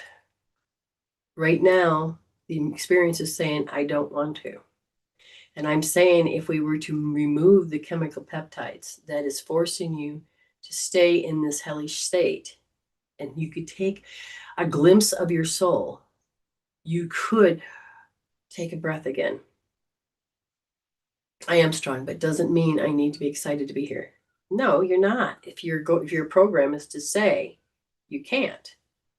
Your program is telling you you can't. Your program of these experiences have a definition and they own you. Healing changes that. That's why they're here. This is why I'm extending extra time, because I'm doing it for them. Because they said you have made a choice that you wanted to make it through this lifetime again. You don't have to get to the excitement until you've gotten through all the other stuff. When you start to change the way your energy is to your brain, you get this sense of relief so that you can hear again, not the sadness, not the negativity, not the nocebo effect, not the haunting, denigrating thoughts, not the pain and the suffering. But there is this breath that reminds you that you're alive. You have had many things stacked on it. It's going to take some time.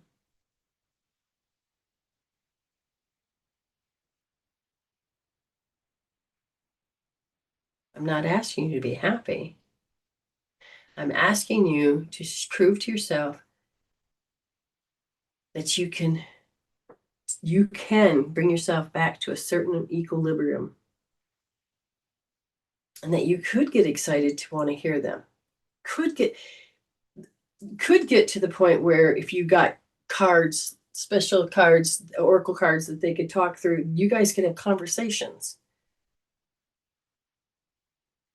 Do you understand? I want to feel excited. I feel like I'm eating food without salt. I want to feel excited. I feel like I am eating food without salt. Yes, because the chemical peptides will change those taste buds.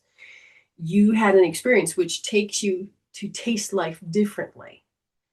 And it begins in the healing because you're made of energy. And if we tell you that you can heal yourself, you may not believe it right away, but if you could move, that's what the points are for. And I'm trying to get you to get a measurement. And I'm not going to tell you that to do it unless you want to do it. Okay? So it's up to you. You can watch the show again, rub the points, and in the end, when you're ready to process out that you're in self-preservation and you can't do it and you want to go and you can measure that and there's no purpose, if you measure that self-preservation and you can get into that self-preservation, if you really do this, then I don't know why you're here. Because if I have to, I may have to call, get you to get Lifeline. Thank you, Spirit. Get her to communicate. But right now, this is not on me. Call a hotline. This is for entertainment purposes only. If you're here to actually want to get messages and to actually change and to grow, then you will. But if you're here so that I won't let you go, I'm going to keep staying here.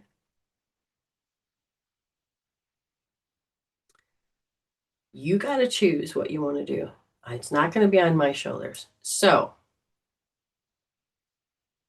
I can see you as Cami Ray. I can, help in some form. I know where you live.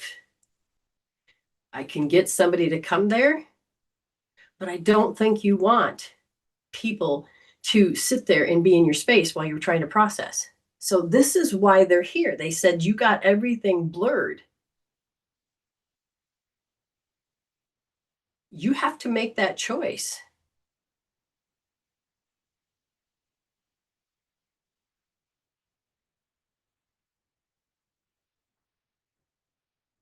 Are you still here?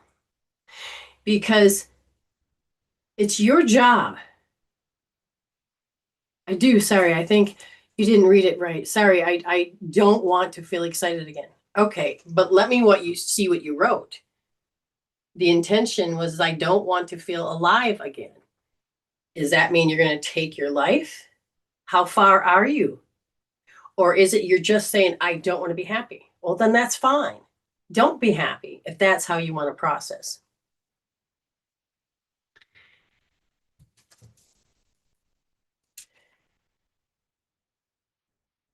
Sorry, I do want to feel excited again.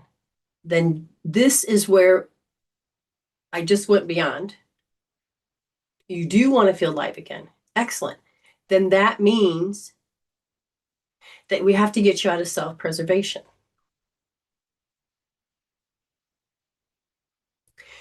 So I need you to measure. I'll give you this extra few minutes again.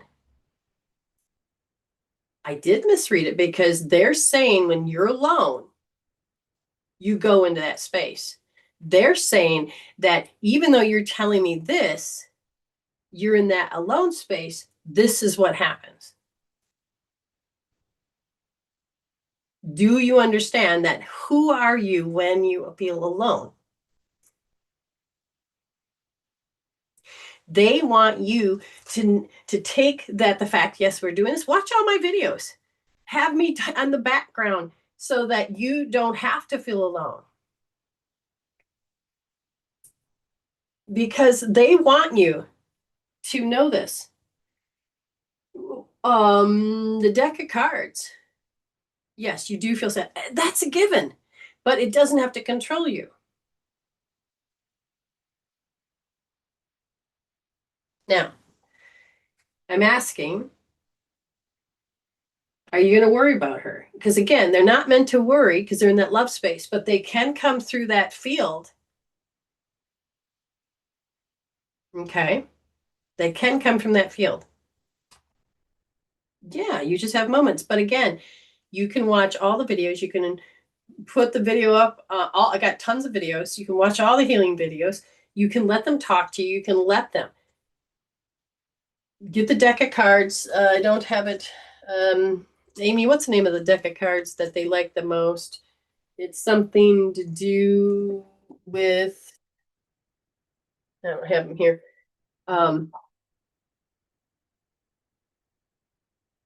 So they just said that's all I can do.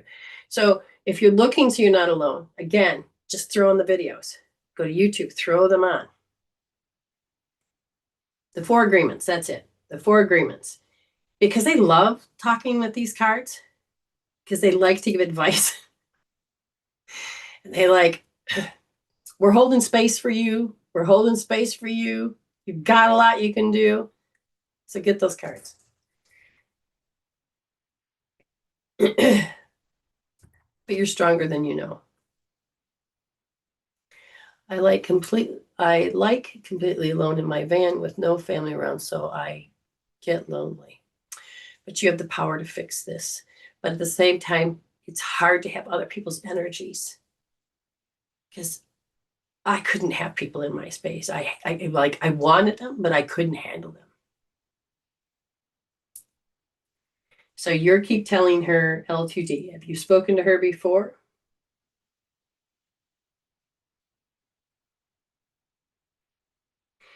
L2D is liver. And she needs to first take care of this self-preservation thing, which is R3D. Okay. If you're in the space, oh, you're asking me to check? Well, she still needs to do LTD. Well, then that's what you need to give me more information, young lady. You're at a 4. Okay. You need to heal inside so that can happen. You don't want any more people to die on you. So you're not going to want your family close. Even though you want your family close, you are in a contradiction.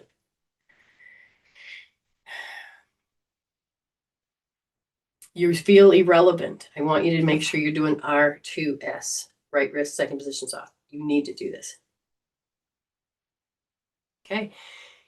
But by using the magnet and then pushing deeply 30 times, you've got to understand, can you measure?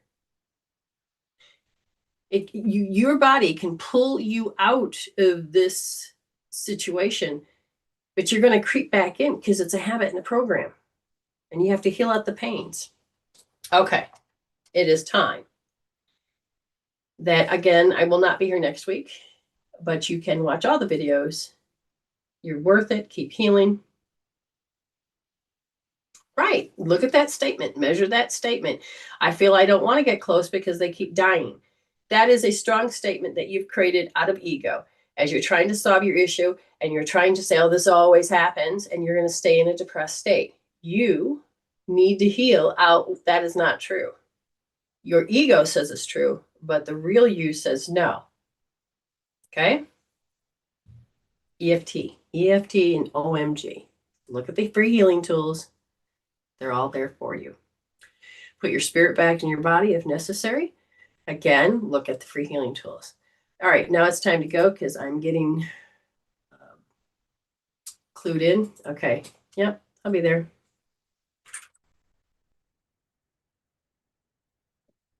All right, you got this. Now it's up to you to do this. Thank you all today for everything. So I'll see you in Tribal tomorrow, and we will have Tribal the next week as well. Just no show. And thank you for tuning in, listening to the deep ways of your spirit being, and that you can do these things. You have the power within you to connect with your higher self. You have the power. You got this. But you have to learn how to hold space and not become victim to those emotions, to those definitions. And you don't have to suffer. Suffering is just an option. You're hardwired for joy. Let's turn that baby back on. Let's get connected to that part of the truth. Hashtag resolve to evolve. Hashtag heal instead of deal. Hashtag when in doubt, use a healing tool to heal it out. Hashtag don't have to believe your own BS. Hashtag thank you.